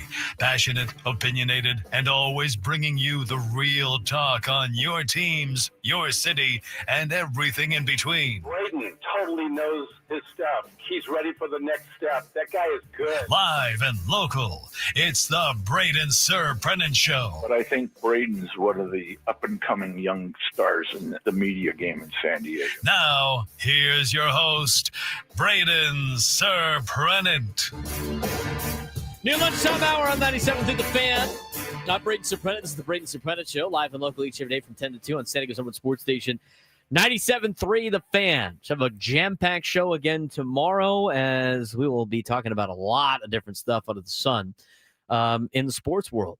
A lot of stuff going on in the San Diego sports world as well. We talked about San Diego FC earlier on the show today. Big win last night, 1-0 to clinch a spot in the Western Conference Final in the MLS Cup. A win on Saturday at Snapdragon Stadium at 6 o'clock would clinch a spot in the MLS Cup Final against either Inter Miami or New York City FC. Those are the potential matchups for San Diego FC in the final. Now, they will be playing Vancouver on Saturday. If they're able to beat Vancouver, they'll be able to move on. We talked a lot about that in the first hour of the show. We're going to be talking about some high school football later. There's a big game tonight, the Open Division Championship game between Cathedral Catholic and Carlsbad at Southwestern College. We both will be at that game tonight in some capacity. We will. Game starts at 7 o'clock. It's at Southwestern College. It's $3 to park. You got to buy a parking pass on Southwestern College's parking permit website. Tickets are $18 for adults. They have deals for students and senior citizens. I posted the link on social media last night if you want to go to the game tonight. I wonder if I could still use my student discount. You probably could. Were you a student there? I was. Probably could 2.5 for parking, years. I guess. You have to make an account. So, I don't know. Meet and greet Frank at the Bell across the street. That'd be actually hilarious. You and Juan and Rod and Go Aztecs and Nate and whoever else in the YouTube chat all day. I mean, hey, we got a lot of South Bay people that listen to the show. Clay in the South Bay. This is, by the way, it's down the street, man. This is not a company official meet and greet. So if I just happen to forget about going to the Taco Bell, you can't complain to the company because they're not putting this on. This is one of those fourth inning meetups. Yeah, this is one of those. Park. Oh yeah, hey, I'll be there. That's right. Come on, get out and support some high school football. We're gonna talk about that later on in the show. We still got to talk about that Aztec game last night. I keep trying to punt it down. I kick the can down the road, to be honest with you, because it was not too great. So there's that. Enrique, come on, dude, go to the CI championship game before you head down there. Juan was already talking about going to PB. Enrique, why don't you hit him up? Anyway. So the Aztec game was rough last night. We'll talk about that later on. But we do got to get to some Padres baseball. And we want to mention that this hour on 97.3 The Fan is brought to you by Mission Fed. From first accounts to big life moments, Mission Fed can help. Savings shouldn't be stressful. Mission Fed makes it easier with great rates on savings certificates and ultra money market accounts. Grow your money the smart way. Check the latest rates and open an account at missionfed.com. Membership and account criteria apply. So we got some news yesterday from the Padres. Kevin Acee was the first that I saw putting this information out about the Padres reshaping their coaching staff under new manager Craig Stammen. And the theme is very clear: familiarity, trust, and personal connection over a lot of different traditional coaching resumes, which I'm okay with. When you hire a guy to be the manager, you want him to be able to build his staff the way he would like. And that sets him up for success. He's going to go out there and get, and I mentioned this before, get people that he believes in, that he trusts, that are in his corner, that are going to pull the rope in the right direction. He went out and did that yesterday by hiring a new bench coach and hiring a new hitting coach. Let's meet the two new hires of the San Diego Padres. Randy Knorr is the new bench coach of the San Diego Padres. Craig Stammen hired him to be his bench coach. Nor knows Stammen extremely well. He was the Nationals bullpen coach when Craig Stammen debuted with Washington. He has over a decade of MLB coaching experience, former Nationals bench coach for 4 seasons. He was a first base coach, minor league catching coordinator, and recently reassigned to a senior advisory role in Washington before he was let go at the end of the year last year. He brings legitimate MLB coaching heft and a catcher's background, complementing the obviously inexperienced Craig Stammen. So you have the catcher-pitcher scenario there with the bench coach for Craig Stammen. He's bringing in a guy that he knows and he trusts and he likes. That's what you need in a bench coach. They also are bringing in Steven Souza Jr., who is as the hitting coach. A little bit of a surprise hire for a lot of people out there. He's 36 years old. He's a new hitting coach. Hasn't been a major league hitting coach yet, but he replaces Victor Rodriguez, who is now with the Houston Astros. Souza has 0 pro coaching experience, but played 8 seasons in Major League Baseball. He was a former teammate of Craig Stammen with the Nationals, and he recently was a special advisor for hitting research and pro scouting with the Tampa Bay Rays. He is currently a co-owner of the Baseball Training Academy in the Seattle area, and he is seen as a modern, data-connected hitting voice with player relatability. And obviously, the only thing that's the risk is he doesn't have the experience as a Major League hitting coach. Padres under Craig Stammen are obviously leaning into this relationship hire, similar to MLB teams like the Rays and Guardians, who emphasize shared language within a staff. Stammen now has Nor as his bench coach. He's a veteran bench coach, catcher-minded philosophy and a stabilizer. He's got Steven Souza Jr., who is a young, modern, player-centric hitting voice. Ruben Niebla, who was retained as the pitching coach and is now the associate manager of the Padres. Ben Fritz is retained as the bullpen coach, and David Macias likely remaining at first base. The only major opening left is the third base coach, which the Padres are obviously putting together. Now, the thing with Steven Souza Jr., it scares a lot of people that he is a new coach. But there's a lot of stuff that we have seen of him breaking down swings that I find to be very interesting. Now, the first thing that we're going to play for you, Steven Souza Jr. on a podcast, he's talking about Brett Boone being a hitting coach as a former player. And the conversation of, do you have to be a good hitter in Major League Baseball to be a good hitting coach? Here's what Steven Souza Jr. had to say about it when they hired Brett Boone, who obviously had a phenomenal career in Major League Baseball before he became the Rangers hitting coach. Here's what Steven Souza Jr. One second. I had it, and I went to put it in a different tab, and now it's gone. Like I had it. What in the world? That's rude. That was really rude. It's a good time to mention, as Rod said, chat should be pulling up to Southwestern College for a CIF game tonight. Rod's going to be there. We'll see him at the game tonight. What is going on? What are we doing over here? We lose the internet again? No, I went to I found the video. Okay, now I got it again. I got it back. All right, let's recap again. So Steven Souza Jr. talking about what makes a good hitting coach at the Major League level.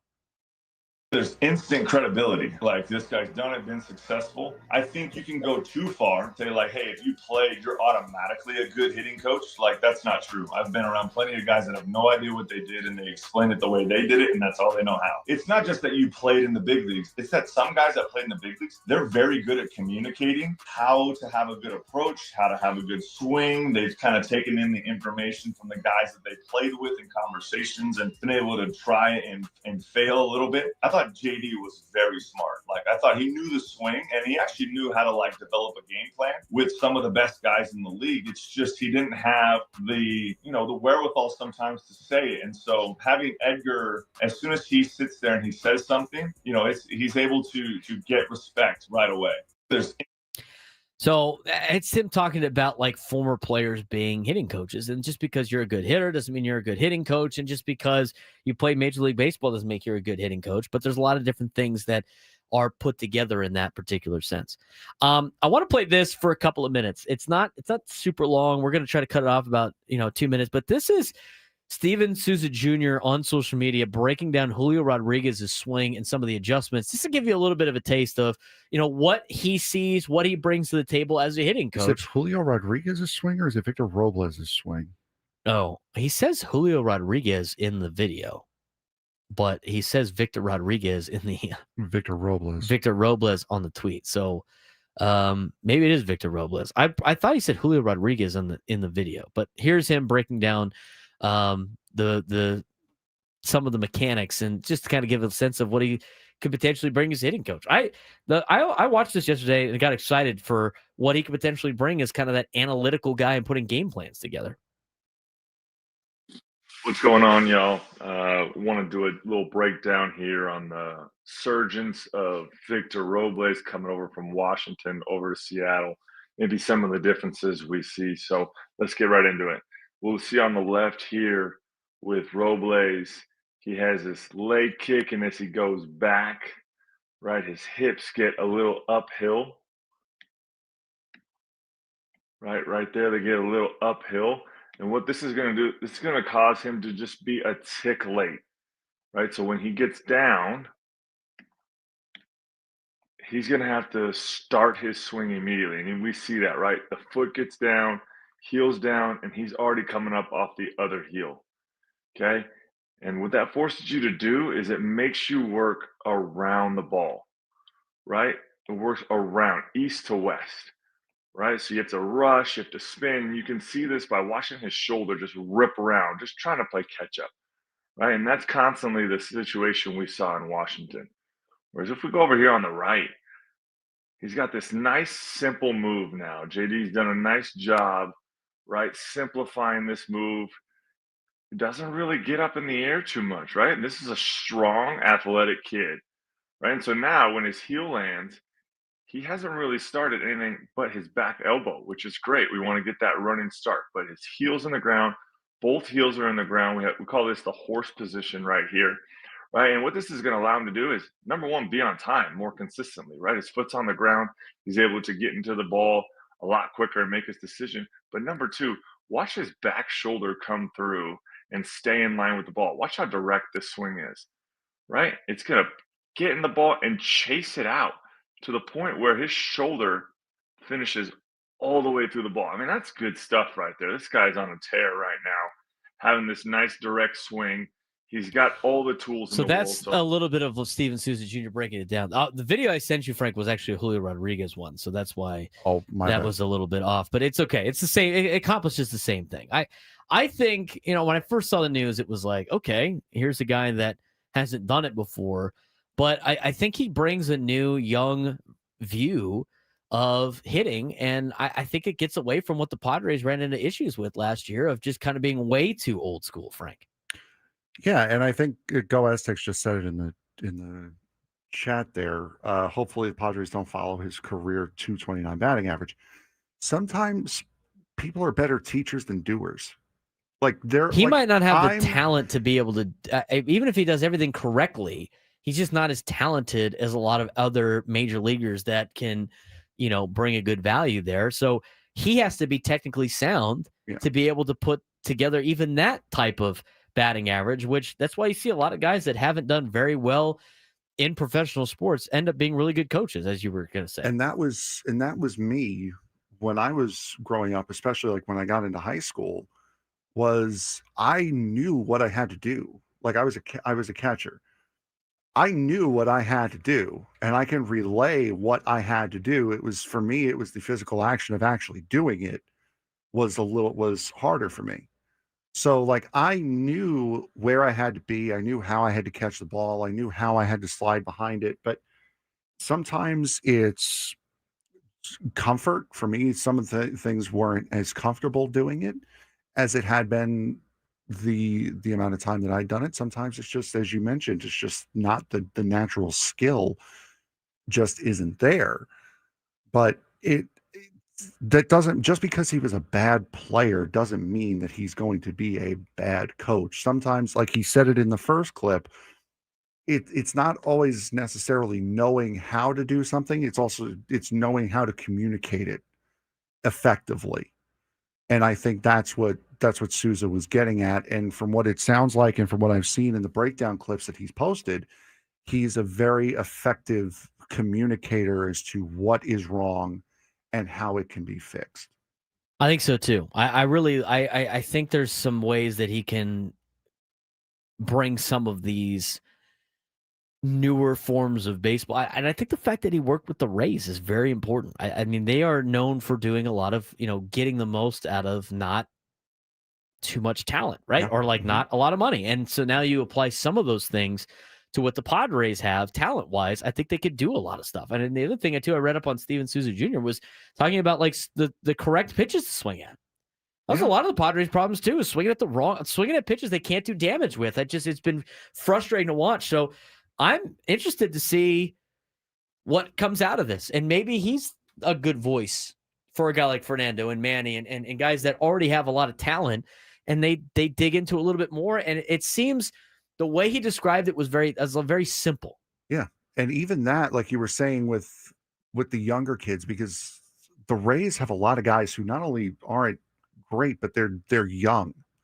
They build through their farm system, and their farm system comes up to play through their major league system.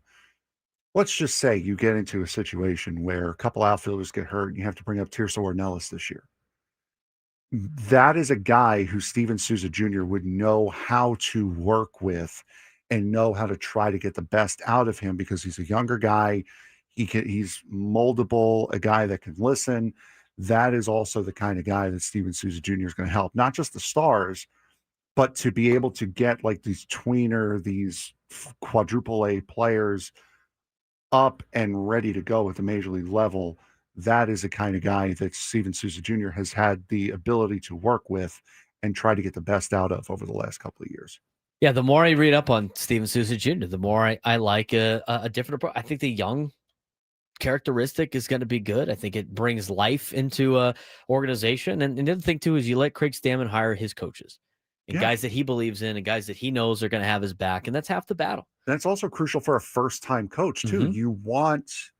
You want the experience of knowing what you're doing, knowing what the job is around you, but you also want the guys you're going to be most comfortable with. And for Craig Stammen to be going after guys that he has been coached with, that he's been coaching with, or has played with Souza. He played under Moore, who was his bullpen coach. Yeah, these are guys that he trusts. Yeah. And that's what you want around you when you build a staff. You need guys that are going to pull the rope in the right direction. You don't need somebody that was placed there that, might want your job or is not there in support. I mean, you have to find people that are going to support what you want to do as the acting manager, as the acting head coach of the particular team. And when you don't have staffs like that, it usually leads to failure. So they're keeping some. It sounds like Brian Esposito is going to stay in the organization in some capacity, but they have a new bench coach now in Randy Knorr, and they have a new hitting coach in Steven Souza Jr. The last thing they need to go hire is a third base coach. So we'll see what they decide to do with that. When we come back, we're going to finally get to this Pirates and Marlins thing. Surprising spending push. We think it's genuine. Agents are saying it's not. We'll tell you about it when we come back on the Braden Surprenant Show, Sanger's number one sports station, 97 through the Fan.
12:23 on it really feels like a Thursday, but it's not. It's a Tuesday. That's what happens when you have a holiday on a Thursday. Thanksgiving Thursday, shortened week this week. Frank and I will only be on again tomorrow. Pack show tomorrow. We are the last live radio show of the week, as Gwen and Chris will be off tomorrow, but everybody's in action again today. Gwen and Chris will be coming up after us in the 2 o'clock hour. A lot to get to still on the show today. Do want to mention this holiday season, too many San Diegans will go hungry. Join 97 through the fan and support the San Diego Food Bank. Donate food directly online through our Odyssey San Diego Food Fund, where every donation helps feed local families. Go to 97throughthefansd.com/food fund and give today. All right, let's get to this conversation about the Pirates and the Marlins. It's a big article in The Athletic today about this, with a lot of contributing writers to it. And it highlights how the Pirates and Marlins want to all of a sudden spend some money.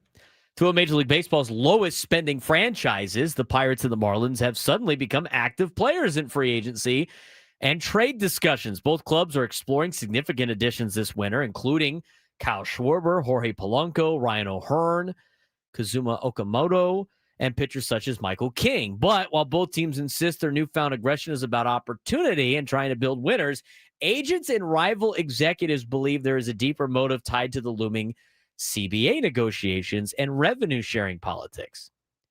What do the agents think about it? They think it's a possible CBA chess match. MLB's next collective bargaining agreement expires at the end of next season. There is expected to be a massive revenue-sharing fight between large and small market clubs. Big market teams argue that small market teams don't actually spend their revenue-sharing money on players. Agents like Seth Levinson, that was used in this article, believe smaller teams making surprise free agent pursuits like the Pirates and Marlins may be an attempt to look like they're spending ahead of these negotiations. The, quote, 150% rule the Marlins may be violating. CBA requires revenue-sharing recipients to have a luxury tax payroll at least 150% of revenue-sharing money received. Marlins received roughly $70 million plus in revenue sharing. Their payroll was estimated at only $85 million. That's nowhere near the 150% threshold. This could trigger a new grievance from the MLB Players Association, and spending this offseason could be a way to protect themselves legally. The Pirates are meeting the 150% requirement, but have still been criticized for bottom-tier payrolls for years. The Pirates argue, if not now, then when? They give the opportunity. They have Paul Skeens, the Cy Young winner and NL Rookie of the Year, under team control for 4 more seasons. They've publicly acknowledged past off seasons were too conservative. Ownership has internally floated a $100 million payroll target, still low but higher than usual. As for the Marlins, why are they suddenly aggressive? Well, they may have violated the 150% revenue sharing rule. The MLB Players Association has previously filed multiple grievances against the Marlins, and avoiding another one may require aggressively adding payroll. So what do we think these teams are doing this for? Do we think the Pirates and the Marlins really want to compete, Frank, or do we think they all of a sudden are trying to get in line with what could potentially be coming down the pipeline? No, it's all out of the kindness of their heart. They've recognized the errors of their ways and are repenting. No, of course they're trying to get compliant with what's coming up. It's the same thing we discussed with the LSU and Brian Kelly thing. It's of course the nefarious way behind it. That's all there is to it. I think the timing is very interesting for both of these both of these teams. Now, you look at the reasoning behind it from a other perspective, and that also makes sense too. But I think with the potential contract or labor negotiations looming, I think a lot of these teams want to get in compliance with what could be coming. I think a lot of teams want to get in compliance with, showing that, proving the MLB Players Association that they actually do spend their money, even though the Players Association is probably right in this deal.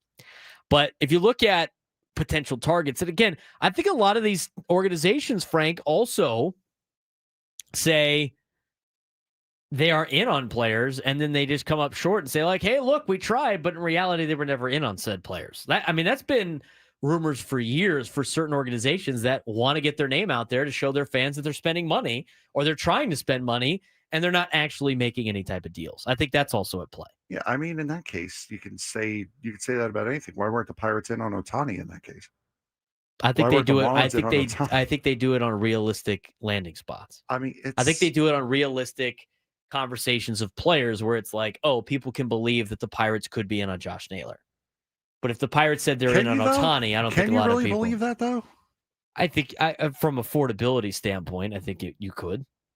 It's just, I don't. You can't believe anything that these teams do right now, especially teams like the Pirates who have fought for years with their fan base about spending money. That the Marlins, who have their entire existence has been building through the minor leagues and then shipping guys off. Like, they've never once been a big spender team or tried to be a big spender team. You can throw the Rockies in that. The Royals have a once in a generation run. I understand that, but my thing is a lot of teams say that they're in on certain players that are relatively a guy that would not be too eye-popping on a contract, right? Just to say that they're in, like Josh Naylor is not a massive contract, right? And my point is, why would you believe it? Why would you? Because fans have hope that their team is finally going to do something. Because fans have hope. That's why. I mean, you and I know that the Pirates aren't going to spend any money, but the Pirates fans can be like, hey, look, maybe they're changing some things. There's some, fans of their will make excuses for their teams all the time because they put on the rose-colored glasses. I used to see it all the time with the Chargers. And now that you're not attached to the team anymore, you just go like, oh, this team's never going to win. They'll tell Charger fans that right now. I mean, every year they think they have a chance, but the reality is with their ownership and everything put in place, they're never going to win. Same thing with the Cincinnati Bengals. They're never going to win. But Bengals fans are out there holding out hope all the time for XYZ to happen. Like Pirates fans can convince. I think the Pirates can convince their fans that they might be like interested in certain players. And they could give this. We have Paul Skeens. He's a Cy Young Award winner. New York, a National League Rookie of the Year. He's under team control. We think we could get our payroll up to $100 million. And you hear that, and you're like, okay, yeah, okay. And, they did give Brian Haynes a contract extension. And they did give Brian Reynolds a contract extension. They have spent some money. And where is Brian Hayes right now? They traded him. But exactly. You know what? But Thank you. They still have shown that they can do just enough to make their fans believe and hope that this might be a turnaround and they might be able to put money down. Their biggest signing this year has been, over the last couple of years, has been reuniting with Andrew McCutchen. I understand that. I'm telling you, there are some Pirates fans that probably believe that they can be in on this. Now, until they start saying it, until they start signing these guys, it's not going to make any sense. They have the Pirates targets at Kyle Schwarber. They're never going to sign Kyle Schwarber. No. There's no way. I'm sure they'll sit there and do what the White Sox did with Manny Machado. They'll say that they offered him a gigantic contract and that he just turned it down to go somewhere else. Be off the hook. More realistic. Jorge Polanco, Ryan O'Hearn, Kazuma Okamoto. I could see them. I could see them signing a Jorge Polanco and making it sound like it's a big splash. Yes, that I can see. I can see the same thing with Ryan O'Hearn. Because they're affordable in the grand scheme of things. They could potentially try a trade. Cardinals bats, Donovan, Newpar, and Gorman. I just don't see the Cardinals doing that with the sense of those guys are under team control for a long time. But those are trade pickups that the Pirates would be able to afford. What was noted in this article was they never even got a chance to bid seriously on Josh Naylor before he signed with Seattle. Because Naylor wanted to go back to Seattle. Naylor had no interest in going at a place that was never going to spend money around him. Naylor had no interest in going anywhere other than back to Seattle. They also have internal pressure. They're going to have to start doing something. Here's the other thing, too. When the thing that works out for... This is why the Rockies don't have any pressure, because people go to their games. People go to their games, they got a nice stadium, and if people are still paying money to go watch the team play as bad as they are, why change anything if you're Dick Monfort? Now, if you're the Pirates fans flat out dislike Bob Nutting. A plane flew over the stadium saying sell the team on opening day. Attendance 26 last season. It's hurting their bottom line. With that pressure, they're going to have to spend money. They're going to have to spend money. So they have the storylines around where they can throw out there that they're going to try to spend money. The Marlins, their goals are to add a closer. They've also talked to Michael King about potentially being a starting pitcher there. They've also have interest in Devin Williams and Ryan Helsley. They want to add a power bat at first base and third base after finishing 27th in home runs. They still want to potentially trade Sandy Alcantara, but they also could build around him. He's under control until 2027. They believe they're close. They had a turnaround, 100 losses to 79 wins last year. Young core, Kyle Stowers, the Christian high school product, 25 home runs and an all-star appearance. They got Jacob Marcy, who led all rookies in hits, extra base hits, and stolen bases after August 1st.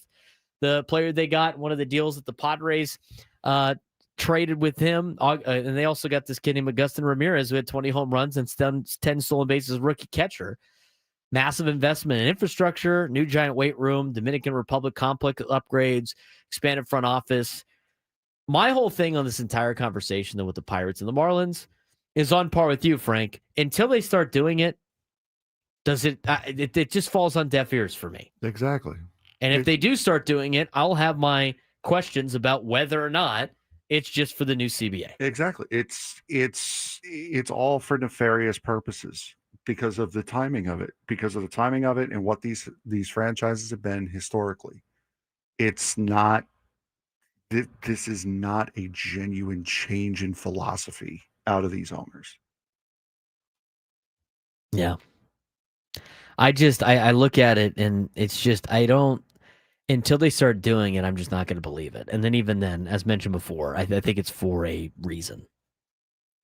But you know what? If it's forced, this is being forced, right? So now this is like almost a designed, built in for why you would want a salary cap and a salary floor if you're a baseball fan, because Absolutely. Teams are going to abide by it. And this is them signing some of the big names is actually good news for Major League Baseball, because those big names don't get stacked on loaded teams. And that's what a lot of people want to see in Major League Baseball. We got to take a quick break. We got a high school football recap we want to get to. We also want to get to our midday sports standoff. If we have time in the 1 o'clock hour, we're going to talk about last night's Aztecs basketball game. Still lots to get to on the Braden Surprenant Show. San Diego's number one sports station, 97 through the Fan.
Looking for a contestant for the Midday Sports Standoff. If you can take me down in sports trivia, you'd be able to enter a chance to win tickets to Sammy Hagar as he returns to Las Vegas with his best of all world's Las Vegas residency.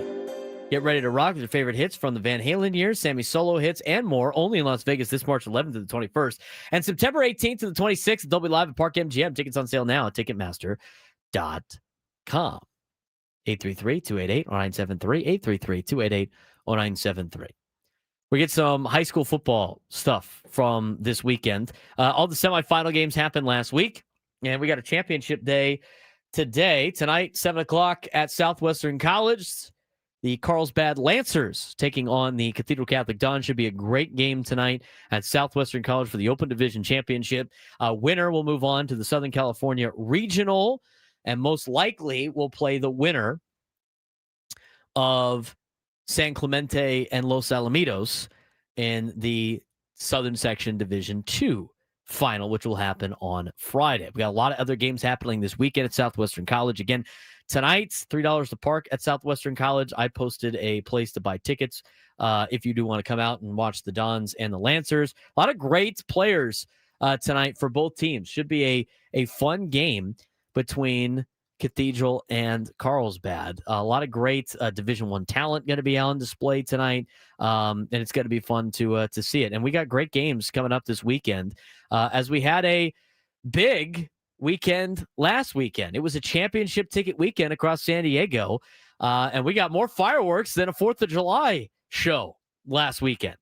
Let's run through everything that went down around the section. Division I championship is set. Granite Hills and Lincoln are headed to Southwestern College. That's a rematch from the Open Division final from a couple of years ago.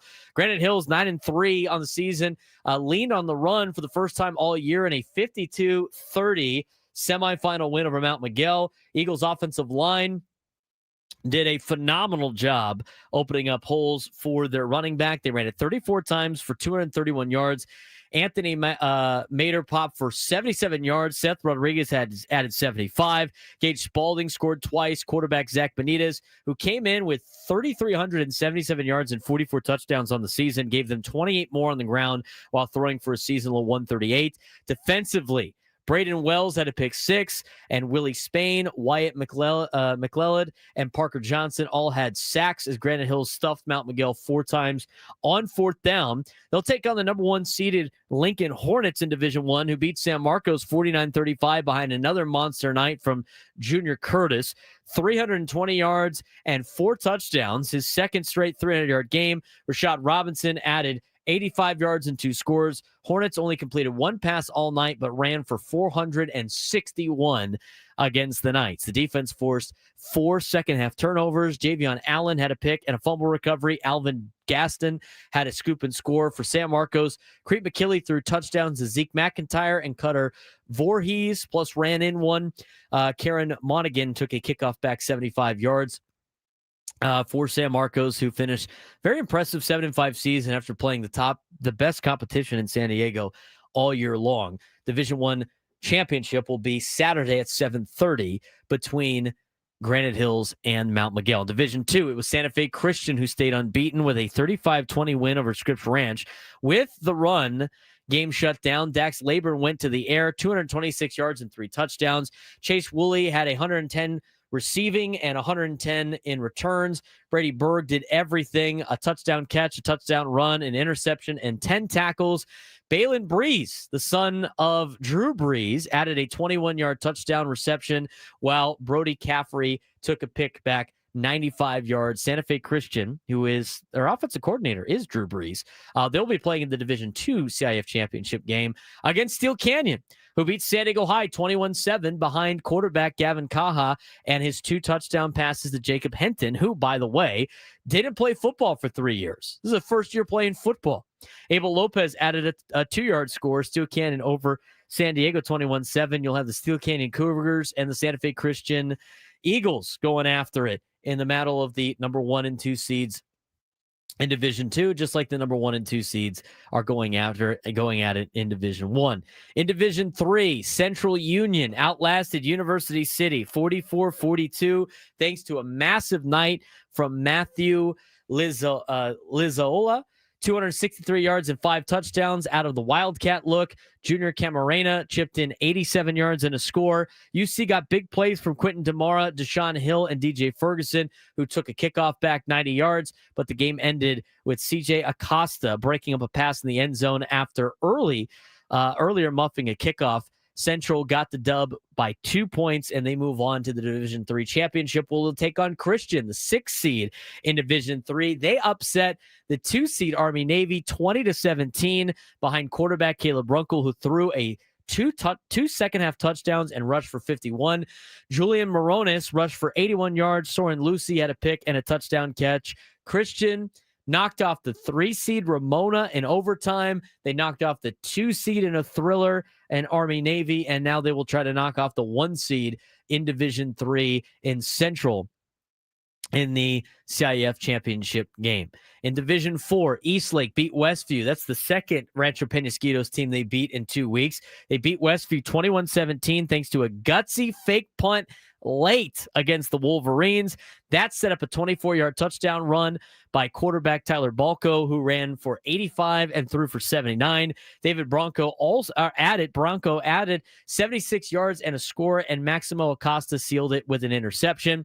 Westview quarterback Matthew Guimon threw for 228 yards and touchdowns to Miles Miranda and Joshua Haney, but the Wolverines couldn't get the run established. They end up losing to Eastlake, who moves on to face Valley Center, who beat La Jolla Country Day 42-35 behind a massive night from Josiah Ryan Torado, 297 yards and 4 touchdowns on 36 carries. Braylon Mitchell tossed 2 touchdowns to Gage Wright, and Valley Center wins 42-35 over La Jolla Country Day. They will take on Eastlake in the Division 4 final. In Division 5, Hoover beat Canyon Hills 10-6 after Fyram Ivory returned an onside kick 46 yards for the go-ahead score.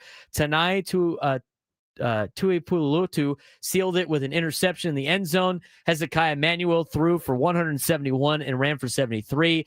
Canyon Hills points came on a 92-yard pick 6 from Daniel Westhaffer, but it was Hoover knocking off the Rattlers of Canyon Hills. They will play Morse, who dominated Monte Vista 52-12 behind Superior Gar. 3 touchdowns, 2 interceptions, and 2 rushing scores from Alex Smith as well for the Morse Tigers. So the Division 5 final is set. It's going to be Hoover and Morse. That's a look at what's going on in the high school football realm. As mentioned before, again tonight should be a fun matchup between Cathedral Catholic and for Carlsbad. Carlsbad, a team that likes to run the football a lot, likes to hang on to the rock, as mentioned by an article in the San Diego Union Tribune on Eli McNeil, who is the son of Thad McNeil. And here's my favorite part about these two programs playing each other. They are coached by 2 alumni. Thad McNeil starred at Carlsbad as a quarterback back in the day, and he has done a great job in running this Carlsbad football program to be one of the best teams in San Diego year in and year out.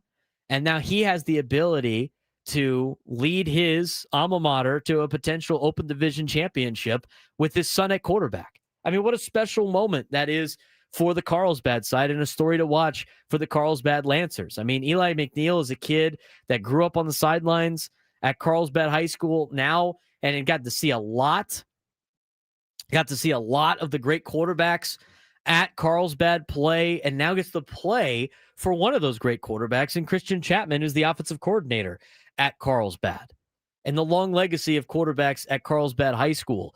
So what a moment for him, and what a moment for the McNeil family tonight at Southwestern College. I mean, Eli McNeil and Thad McNeil get to do something that Coach Sean Doyle on the other side got to do with his son in 2016 and 2015 when Nick Doyle played for his dad at Cathedral. Same thing, same kind of story.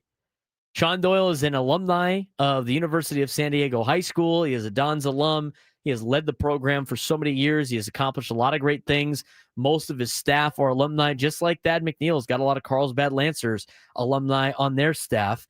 And Sean got to experience coaching his own son, where Nick grew up on the sidelines of all the Dons games and has got to play for the Dons one day. So a couple of good storylines back and forth between Carlsbad and Cathedral Catholic. Again, there's a lot of great players on both teams. I mean, you got running back and Darian Webb for Carlsbad and Kai Brown, two players that have had phenomenal years for the Lancers. They got good receivers in Travis Jeffrey and Ethan Meyerhoff. Their tight ends are great. Rocky Cummings, a 6'4", 225-pound senior tight end for the Carlsbad Lancer. Guy's an animal. He has 11 receptions for 187 yards, but 8 of those receptions are touchdowns. He's averaging 17 yards per catch. He's also a phenomenal blocker. So it's a fun group for Carlsbad. As for Cathedral, arguably one of the best players I have seen and have been able to coach in Honor Falave Johnson. I mean, the kid makes a lot of great plays, and it's not just him on offense. I mean, you got a receiver in Isaac Cook that's going to be a great Division I college player. You got a quarterback in Brady Palmer who's going to be a great Division I college quarterback who is, I know, making a visit this weekend to a Big Ten school. So there's a lot of great talent on the field for both teams. Should be a fun one tonight at Southwestern College. And I expect hopefully a lot of you guys go out there and come watch, because these are some talented players going out there representing the city of San Diego and will represent the city of San Diego, whoever wins. And I think whoever wins this game has a really good chance at winning state based on what the path might be. And I think San Diego's got a lot of good teams that could represent in state. I mean, you look at the Division I matchup between Lincoln and Granite Hills, that'll be Saturday at 7:30. Both of those teams have the ability to win state this season. And a lot of good football in San Diego this year. Should be a fun time. I know Frank's excited for it. We get to see Frank out there for the first time. Yeah, absolutely. I'm very interested in going. I'm actually buying the parking pass as we speak. Yes. Parking is $3 today. It's $20 over the weekend. Since there is class tonight at Southwestern College, CIF is suggesting you get down there as early as possible. So hopefully hopefully you get down there early. Again, parking, it's better to buy it online before. You have to create an account with Southwestern College in order to get the parking. Frank is going through that right now.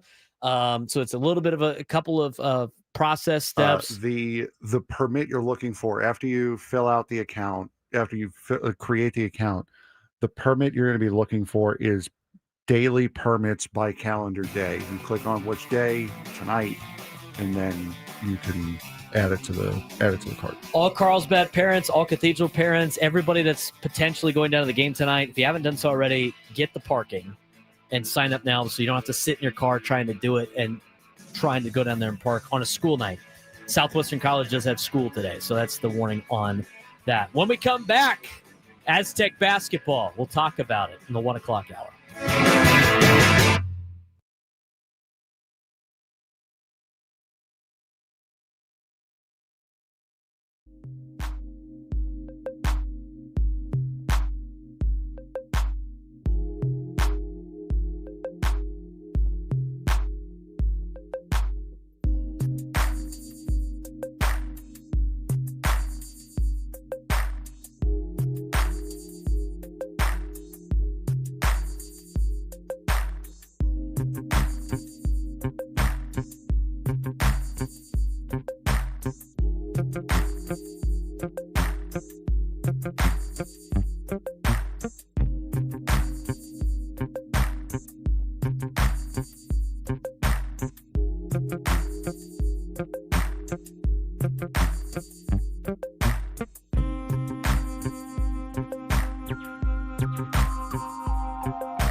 All guests on 97 through the Fan. Join us on the David P. Shapiro Fan Hotline. David P. Shapiro, criminal defense attorneys helping good people regain control of their future when charged with the crime since 2010. Visit davidpshapirolaw.com.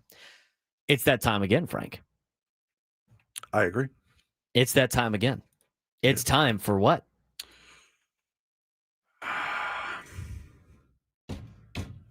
You figured I'd learn by now.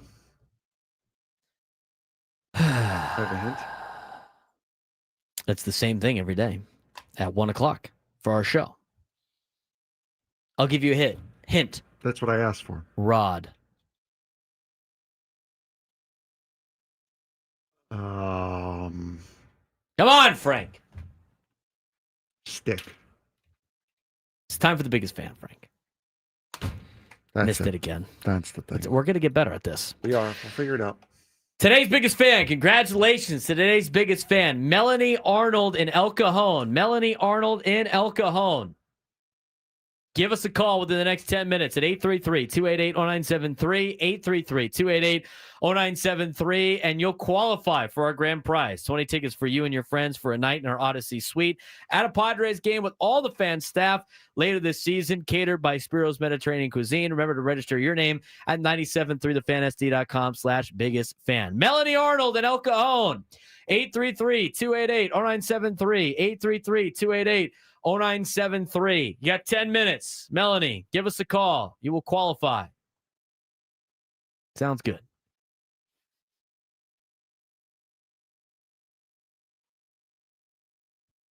Odyssey spelled with an A, San Diego.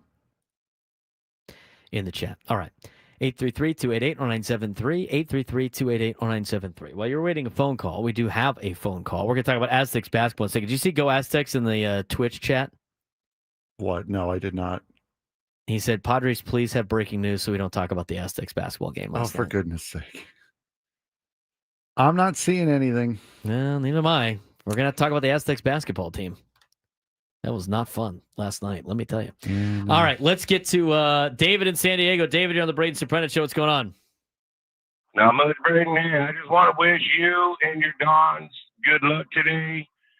And want to let you know you guys will have one of the best drivers for your team. I will be driving you guys down to Southwestern College tonight, one of your bus drivers. And I do have a perfect record. All right. So I plan on keeping that up tonight. And like I said, I just want to wish you guys good luck and hopefully be able to meet you and Frankie down there and watch some good high school football tonight as you guys kick some butt tonight. Well, I appreciate that, David. Thanks again. We'll see you in a couple hours. How about ready, that? You were ready to lay into David over because you thought he was going to talk about Don's recruiting players. Here we go. Here we go. We got, look who just called in. I see that. It's Mr. Carlsbad himself. Brandon in Carlsbad wants to weigh in. Brandon, what's going on? Hey, boys! Good to hear everybody. You know, it's been a minute. Been doing some traveling, riding some dirt bikes, surf, skate, snowboard. You know, that's real Southern California style right there. But we do love sports as well. So let's talk about it. You know, Carlsbad High, class of 96, state champ surf team. Can't say too much about the football team. But everybody has some time. And you know what? Even a blind chicken gets a kernel every once in a while. So let's go Lancers, baby! But you know what? Hey, respect for Cathedral. Look, dude, people can bump their gums all day. And you and I both know this, Braden, because I coach kids too. And at a private facility, they all recruit at all different levels, but they all do. There's a level of recruitment for all the bigger schools in this county where, dude, yeah, they want the studs. I mean, it is what it is. You guys can all hem and haw. And, hey, I don't know if you guys saw my comment on YouTube. I said the rich kids versus the richer kids. And you know what I'm talking about. So, you know, I think it's a great matchup. You know, yeah, I'm pulling for my alumni as I should, but looking forward to it. And it's good to – hey, Frank, how we been, man? You miss me? Of course I missed you, Brandon. Come on. Right on, you guys. Well, hey, enjoy the rest of the day. We got some great ball tonight. And, you know, whatever happens, happens. Also, let's go SDFC. Come on, where you at, San Diego fans? Are you just kind of San Diego fans or everything San Diego fans? Let's roll. Love you guys. God bless.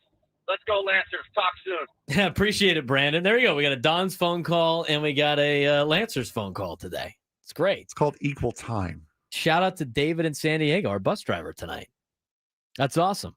Looking forward to that. So we'll see. He's got a good record going. Hopefully we keep it up for David there. That's added pressure right now. But I will say this, both teams very good. Both teams going to represent San Diego very well in the state playoffs. And I think both teams have a good chance against San Clemente and Los Alamitos, you know, in the regional finals. And there's a good chance that San Diego's coming home with multiple state championships this year, which is great to see.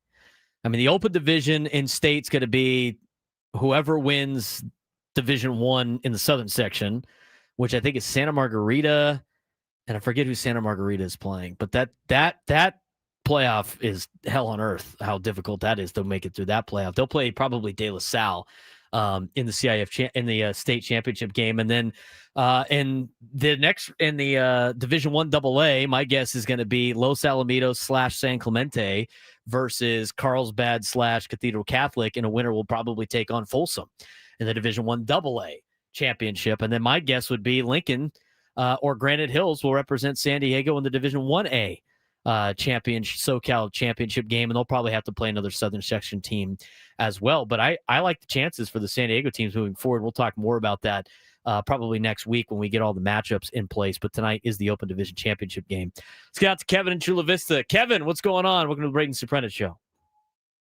Well, following up from Brandon, I mean, you know, happy Thanksgiving, Brandon. I truly love when you call in because it's refreshing, it's spiritual, and you just keep on keeping on, brother. And just want to say happy Thanksgiving also to you and Frank, and good luck on football as well. You guys are great. It's been a fun year. We're very thankful to have both of you in the chair. I know it's tough at times, but just all the best to both of you. And I'm going to suspend my San Diego State Aztec basketball talk after that, whatever that was last night. We're just going to leave it alone and pretend it never happened. That's probably a good call. And Kevin, a happy Thanksgiving to you and your family as well. We really appreciate you joining us all the time. And you know what? I mean, you look at, or kind of segue. The thing is with Aztec basketball, They got to flip it fast because they got Oregon tonight.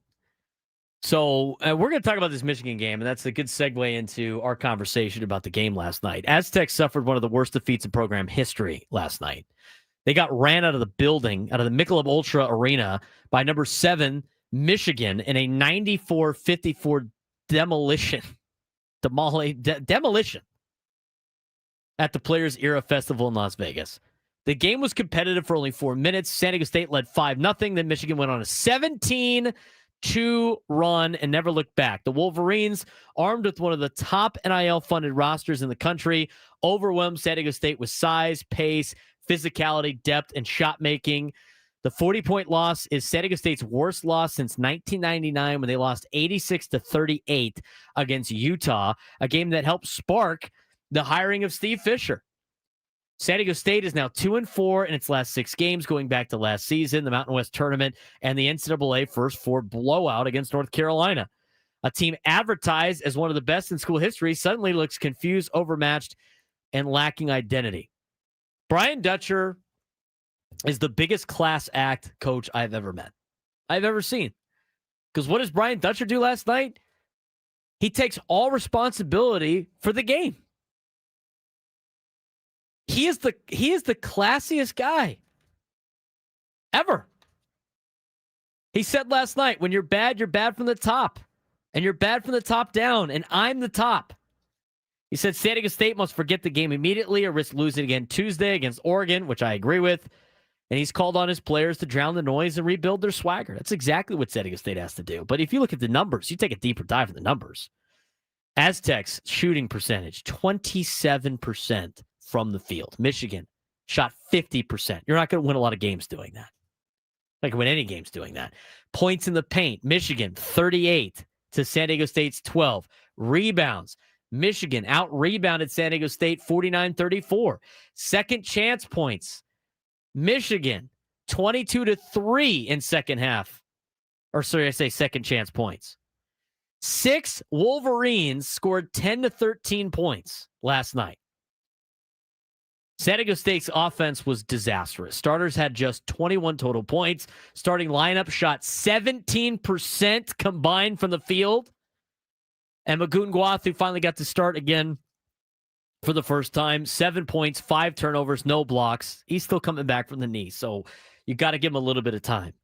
Your top scorers, Reese Dixon Waters and Miles Bird, combined 5 points each on 3 for 15 shooting. Your only bright spots last night for the Aztecs, 2 bench players kept San Diego State somewhat afloat. The freshman LZ Harrington continues to show why he's such a highly touted recruit. He had 15 points off the bench. He was 6 for 9 from the field. BJ Davis, a junior, had 11 points from the bench as well. But this is a problem for the tournament. This is a problem for the NCAA tournament. And obviously now for this tournament, you're not going to be in a championship conversation because you lost the first game. But this tournament uses point differential as a tiebreaker for determining the third game matchup. A blowout this large puts San Diego State in danger of finishing the bottom 4, staying in Vegas through Thursday. And as Mark Ziegler put out, eating Thanksgiving dinner in a windowless hotel conference room. A loss to Oregon, even by 1 point, likely condemns them to that fate, which is not fun. Here's the bigger picture. Michigan head coach Dusty May said he expected more resistance from San Diego State, praising their program's elite consistency. Aztecs look nothing like the team that reached the 2023 national championship game. Team looks just jointed, struggling offensively, lacking defensive edge, and searching for chemistry. They got to be able to beat Oregon tonight to try to get out of this. I mean, there were some people in the chat after they lost to Troy that said I was overreacting to the way they played, but they didn't play with their usual defensive self. Their offense continues to be rough, and they're going to have to find a way to try to climb out of this hole because these are the games that you're supposed to build your resume on to make the NCAA tournament so you don't have to win the conference tournament at the end of the season. And right now, you're looking at a situation where you're going to have to win the conference tournament at the end of the season, unless they can beat Oregon, get paired with another good team, and win that game in this Players Era Festival. And then they're going to have to go out there and beat Arizona, who has a way better resume than Michigan does. I know Michigan spent a lot of money on their roster, $12 million compared to probably the $2.5 million that San Diego State has, which is a gigantic difference in rosters. And I'd give them the benefit of the doubt in that particular sense, but losing to Troy makes it worse. I mean, this is a Michigan team that hasn't been blowing teams out. They beat Wake Forest by a point. They beat TCU by 4 points. TCU's coming out here to take on Florida. You better hope that, TCU might be better than what we initially expected. I mean, as a TCU fan, I thought they're 3-2 right now with losses in New Orleans and Michigan. That Michigan loss looks great right now after seeing what they did to San Diego State. But they got to fix a lot of problems. I mean, I'm surprised. Their Ken Pom dropped from 29 to 57 last night. This is the second time in the last 6 games that they have trailed by 40-plus points against major programs. North Carolina in the NCAA tournament last year and Michigan this year. So we'll see what they have up their sleeve. They have the talent to be a lot better than what showed last night. And that's what's baffling about this game. That's all the bad news. The good news is for the Aztecs, they can flip it quick by getting a win over Oregon. And you need that baseball mentality of so what, because there's nothing you can do about that game last night now anymore.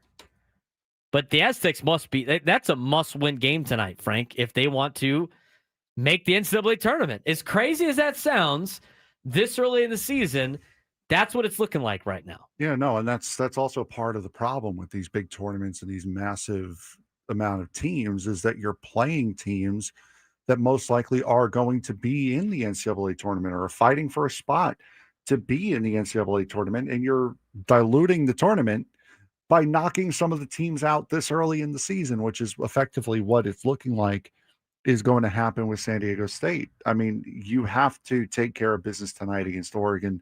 You have to show, if nothing else, you have to show you can at least be competitive. So this way you're on the fringe of possibly getting a lower seed in the tournament at this point of the season. It's you really have to turn it around in a big way. They were humbled badly last night. And I think a lot of us were as well, because behind the scenes, I mean, we're sitting here talking and looking at the preseason rankings, saying, how the heck is San Diego State not ranked? How are they not getting in the top 25? It's criminal that they're not ranked. Well, maybe they got it right. Yeah, that's exactly what it is. There's nothing you can say about it now. Aztecs have to try to beat Oregon tonight. And based on what you saw last night, Jake Waters in the chat said they might lose by 20 to Oregon. I mean, if they get blown out by Oregon tonight, they have a massive problem on their hands, and they are going to have to win the Mountain West tournament because the Mountain West is not going to be able to get more than one bid because of what they have done so far in the non-conference. It's been awful. Yeah, if you don't win tonight, it's kiss it goodbye. There is one route in, and the Mountain West Championship is it. Unless they beat Arizona, who looks a lot better than Michigan does. And it's just kind of disappointing because you're getting a lot of the players that you got back from last year that were good. You got to keep them from leaving in the portal. You added LZ Harrington and a good recruiting class, and you think they would be a lot better than they are right now. That was a tough game to watch last night for the Aztecs. And I saw it before the game. I mean, the Aztec fans were outnumbering Michigan like 3-1. I mean, that's if they stayed the whole time. I mean, that was just an beating. And it didn't even look like they belonged in the same class as Michigan. Yeah.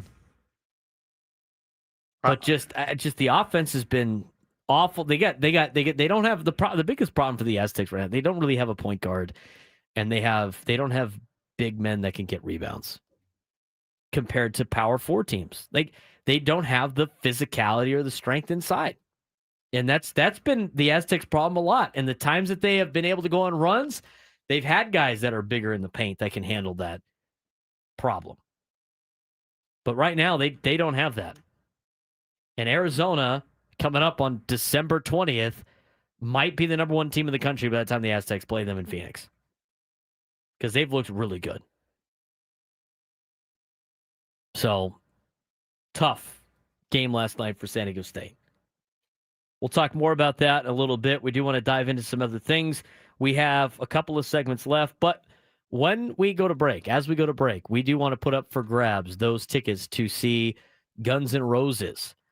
If you call in, fifth caller to call in, will win a pair of tickets to Guns N' Roses at Snapdragon Stadium on September 2nd, 2026. See Ticketmaster.com for tickets. 833-288-0973, 833-288-0973. That is our ticket giveaway. Fifth caller, 833-288-0973, 833-288-0973. Fifth caller as we go to break to call in. You will win a pair of tickets to see Guns N' Roses at Snapdragon Stadium on September 2nd, 2026. This is the Braden Surprenant Show, San Diego's number one sports station, 97 through the Fan.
This hour 97 through the fans brought to you by Toyota of Poway, voted San Diego's number one Toyota dealer by USA Today. It's the season to save at Toyota of Poway. The Black Friday sales event is on with brand new Toyotas in stock and ready to roll. Hurry to Toyota of Poway or toyotaofpoway.com and drive home happy this holiday.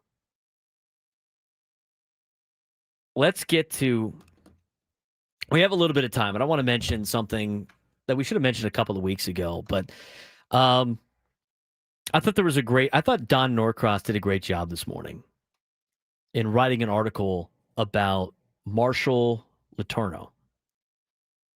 Marshall Letourneau is Mr. Don. He was the wonderful man that I've been fortunate enough to meet, who had done so many different things for Cathedral Catholic and the University of San Diego High School, a beloved figure of the school community, a 1963 alumni, former lineman and long snapper, booster club leader, Hall of Fame member, known simply to a lot of people as Mr. Don. He was at every single event, games, plays, events for his grandchildren that attended Cathedral Catholic, staple at the school snack bar for decades.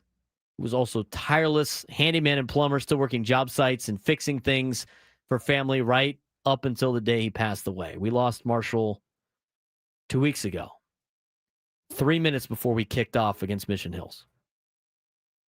What was a very emotional start to a football game that I've ever had. One that was awful for a lot of us, and obviously even more for his family and his son-in-law and his daughter, the Montali family, who I've been fortunate enough to play for at Cathedral, but then also coach with. And it was rough a couple of Fridays ago. I mean, we had to go into the game without our defensive coordinator, who had just, at the game, lost his father-in-law. And so it's been a lot of emotion this week. And again, if you haven't read the article yet in the Union Tribune, I highly recommend reading it. Because Don Norcross did a really good job honoring a man that is a great community leader in San Diego. And although it's mostly involved in the community that I'm a part of, in the Uni and Cathedral Catholic community, he was a devout listener to our show. I mean, remember the conversation I had, Frank, about the Don shoes I got? Yes. And we were talking about, I don't know if I'm going to get him in time. Yep. So that night at Helix, I had a lot of people ask me about it, but Marshall came up to me after the game and said, "Did you get your shoes? Did your shoes come in?" And I was like, "Yeah, I'm wearing them right now." He's like, "Oh, let me take a look at those things. Those are sharp. I love those. Those are some hella shoes right there." He was a great man. It was, I got to know him over the years. Obviously, he was at every event. He was the guy that he was the popcorn guy at the home games. He worked all the basketball games, football games. He was at every golf tournament. I mean, everything that he could do for his school that he sent his daughter to, that his grandkids went to. And it was a tough day to have to deal with that. And it goes into what that experience was like for our defensive coordinator, John Montali, on that day. And obviously his wife, who is the daughter of Marshall Letourneau, and just a great man that should be honored. And he's going to be, the family's going to be having a public service for him at Cathedral on Saturday at 5:30 to all the alumni that might know Marshall Letourneau or anybody else that knows the Letourneau family. That will be the big one for that on Saturday at 5:30 at Cathedral Catholic High School for the celebration of life.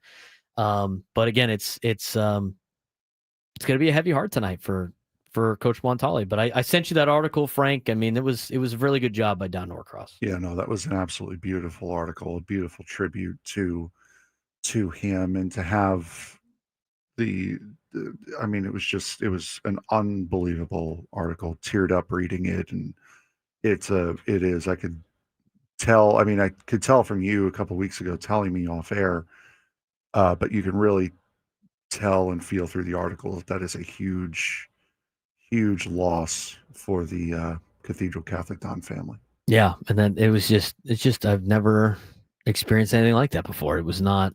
It's been fun. It's been a trying year for you guys. Yeah, It's we've had a lot of stuff. Couple of interesting losses. You had that that basically the same injury that Cam Scatabo had up at your second trip up north, and now this. I mean, this is just it's been a hell of a year for you guys. I've had tears roll down my face twice now at games for certain situations. I mean, we had a player get the Tyreek Hill injury before Tyreek Hill got the injury. We had a player get the Scatabo injury before Scatabo got the injury. We've had just a lot of stuff. I mean, it's been a long season, but I wanted to mention just a great man, a loyal listener to our show.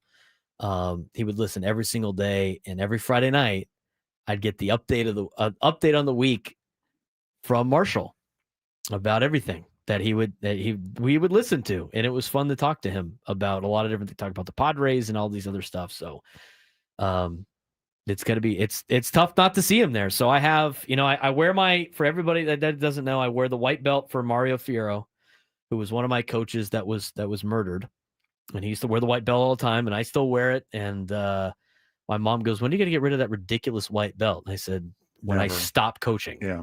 Is when I will not wear it. So I will always wear that for Mario. And now the shoes, I will think of Marshall. Even though I didn't get the shoes for him, he didn't wear these shoes. It's just that conversation about my shoes. And so anybody that's going to the game tonight, in our group that notices me on the sideline, I'll have the white belt and I will have the red and gold Jordans dunks that look like Ronald McDonald shoes or In-N-Out. It's a bad combo of colors. I got to tell you. I mean, it's a popular combination of colors too. So. I love the Dons, but if it wasn't for Cathedral gear, I would not be wearing any red and gold ever. I mean, Ferrari colors are red and gold, so you can look at that. They got the colors. They picked it. So back in the day when they started uni, it was an all-boys school. They voted on what the colors should be, and they picked the Marines colors. So it is an honorable. Oh, there you go. Is an honorable colors for us to don. I just don't feel like I look good in red or gold. So to don. Yeah, there you go. I see what you did. To don. There we go. I see what you did there. 833-288-0973. 833-288-0973. Yeah, as long as we don't have the gold pants. Although I will say, that must have came in after. I'm gonna wipe the tears on my face.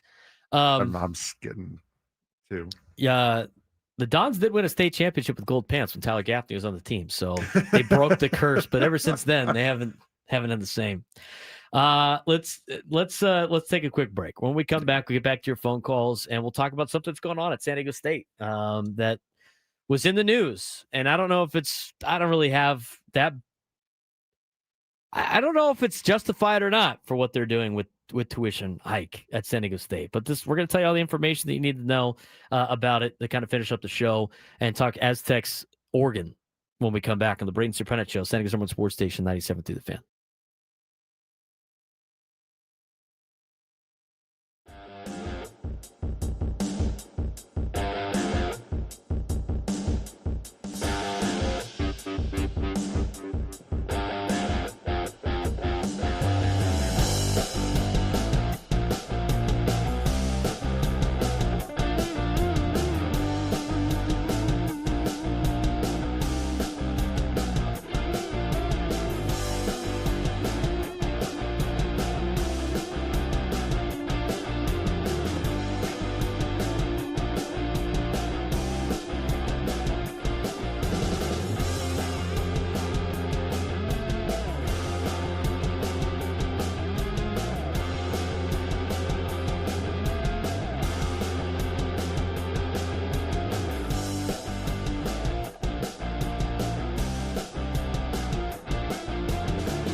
1:38 on what feels like a Thursday, but it's actually a Tuesday. It might be a Friday for some of you. It might be a Saturday for some of you.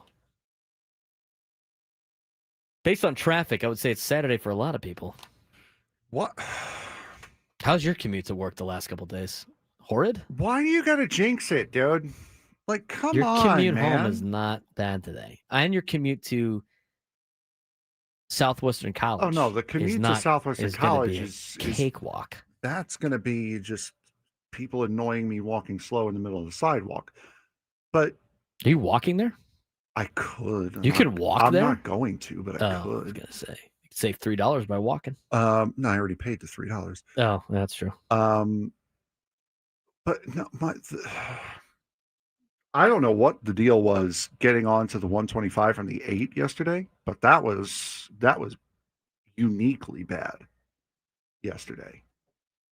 We had a team dinner at Coronado yesterday. That's The commute down there was not difficult, surprisingly enough. I got to work yesterday, the fastest I've ever gotten to work that's not a weekend or COVID time. And I got to Cathedral from here yesterday faster than I've ever gotten up there. And I wasn't like going fast. And so hopefully that's the case again. I don't know. I feel like most people get this week off now. Seems like it here. Oh, really? Yeah. Most Seen anybody people- walking around besides me, you, and Rob Zilla? Most people get this week off, huh? Off. OFF off. The afternoon show's last Off. day today. The afternoon show is got a Friday today. That's cool. We're holding it down tomorrow, man.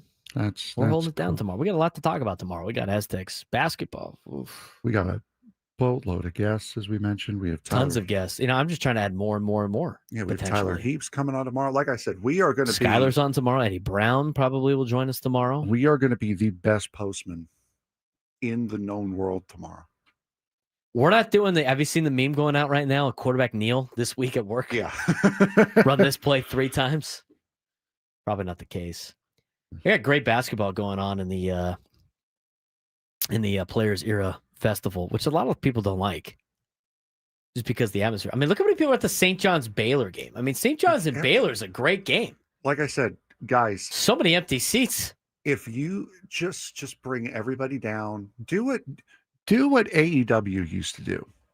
AEW, All Elite Wrestling, never got crowds, and they're on national television. They're on TNT every week. So what they would do is they would bring the crowds that were up top down and move everybody to the side that was being shot by the hard camera to make it look like the building was full, dim the crowd lights, and never show a big picture of wide shot of the arena. Is that what the Dodgers did in the World Series? Yes. They couldn't turn the lights on the crowd down. But for they were obvious basically doing reasons. that. But yeah. So to anyone at the Players Festival, just stop doing the big crowd shots. Viejas Arena used to do that where like only the court was lit, and I stopped doing it. I don't know why they've stopped doing it. They should do that Because again. now there's people there, probably. No. Like even when there was good game, like the Forum used to do. It does also kind of. I mean, if you have a building lit too much, it does kind of distract the viewer a little bit. So it that's what I'm saying. forces your eye to the court and forces you to pay attention to what's going on. Yeah, Kansas-Syracuse right now in the starting the second half, 34-25 in favor of the Jayhawks. 26. Iowa State has defeated Creighton 78-60. St. John's is up 8-2 on Baylor right now. We got some great games later on this afternoon. I mean, Tennessee and Houston are going to play. Auburn and Michigan are playing, a couple of ranked teams. San Diego State will play Oregon later tonight. Maryland's got Gonzaga. I mean, there's the event is designed for television, as we know. But the in-person event's kind of just odd. We will have the Radiant Children's Invitational this week at USD. Should be fun. I might go out there Friday to check out the Frogs. And now friend of the show, Jamie Dixon. How about that? It's good stuff.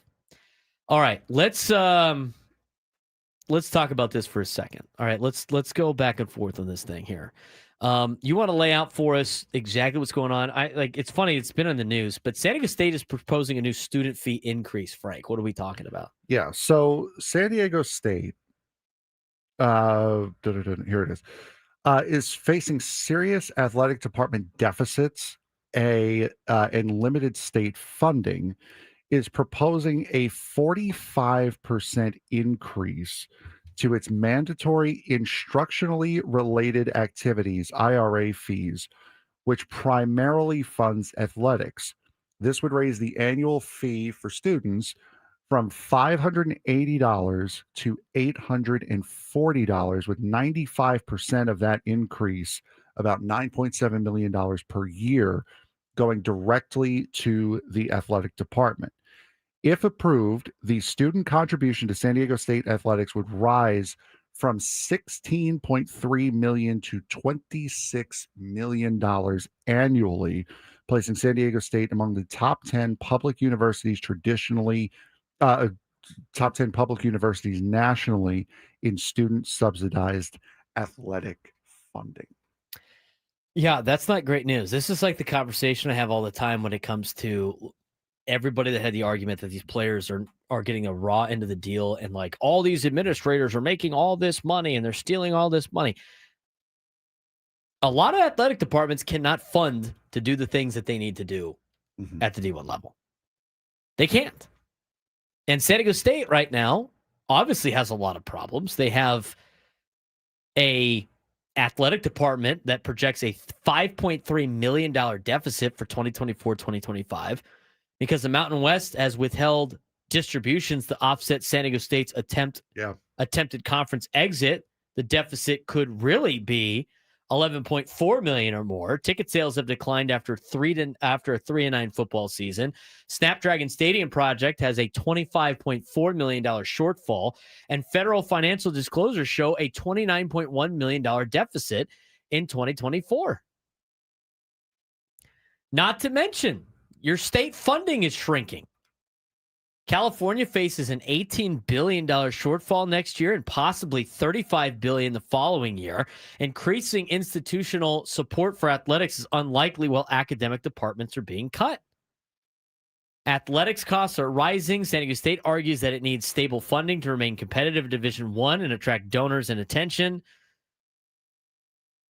And that looked on display last night. I mean, you're talking about San Diego State having to compete with Michigan, who has a $12 million roster, and you're trying to get your alumni not only to pay for your NIL, but also pay for a lot of other things and donations. And now you're going to ask your students to have to pay for all this extra money to just try to keep the athletic department funded and running. Right. And as this article lays out, there is not going to be a referendum on this. So students are not even going to get to vote on this, which means you're getting the 45% hike.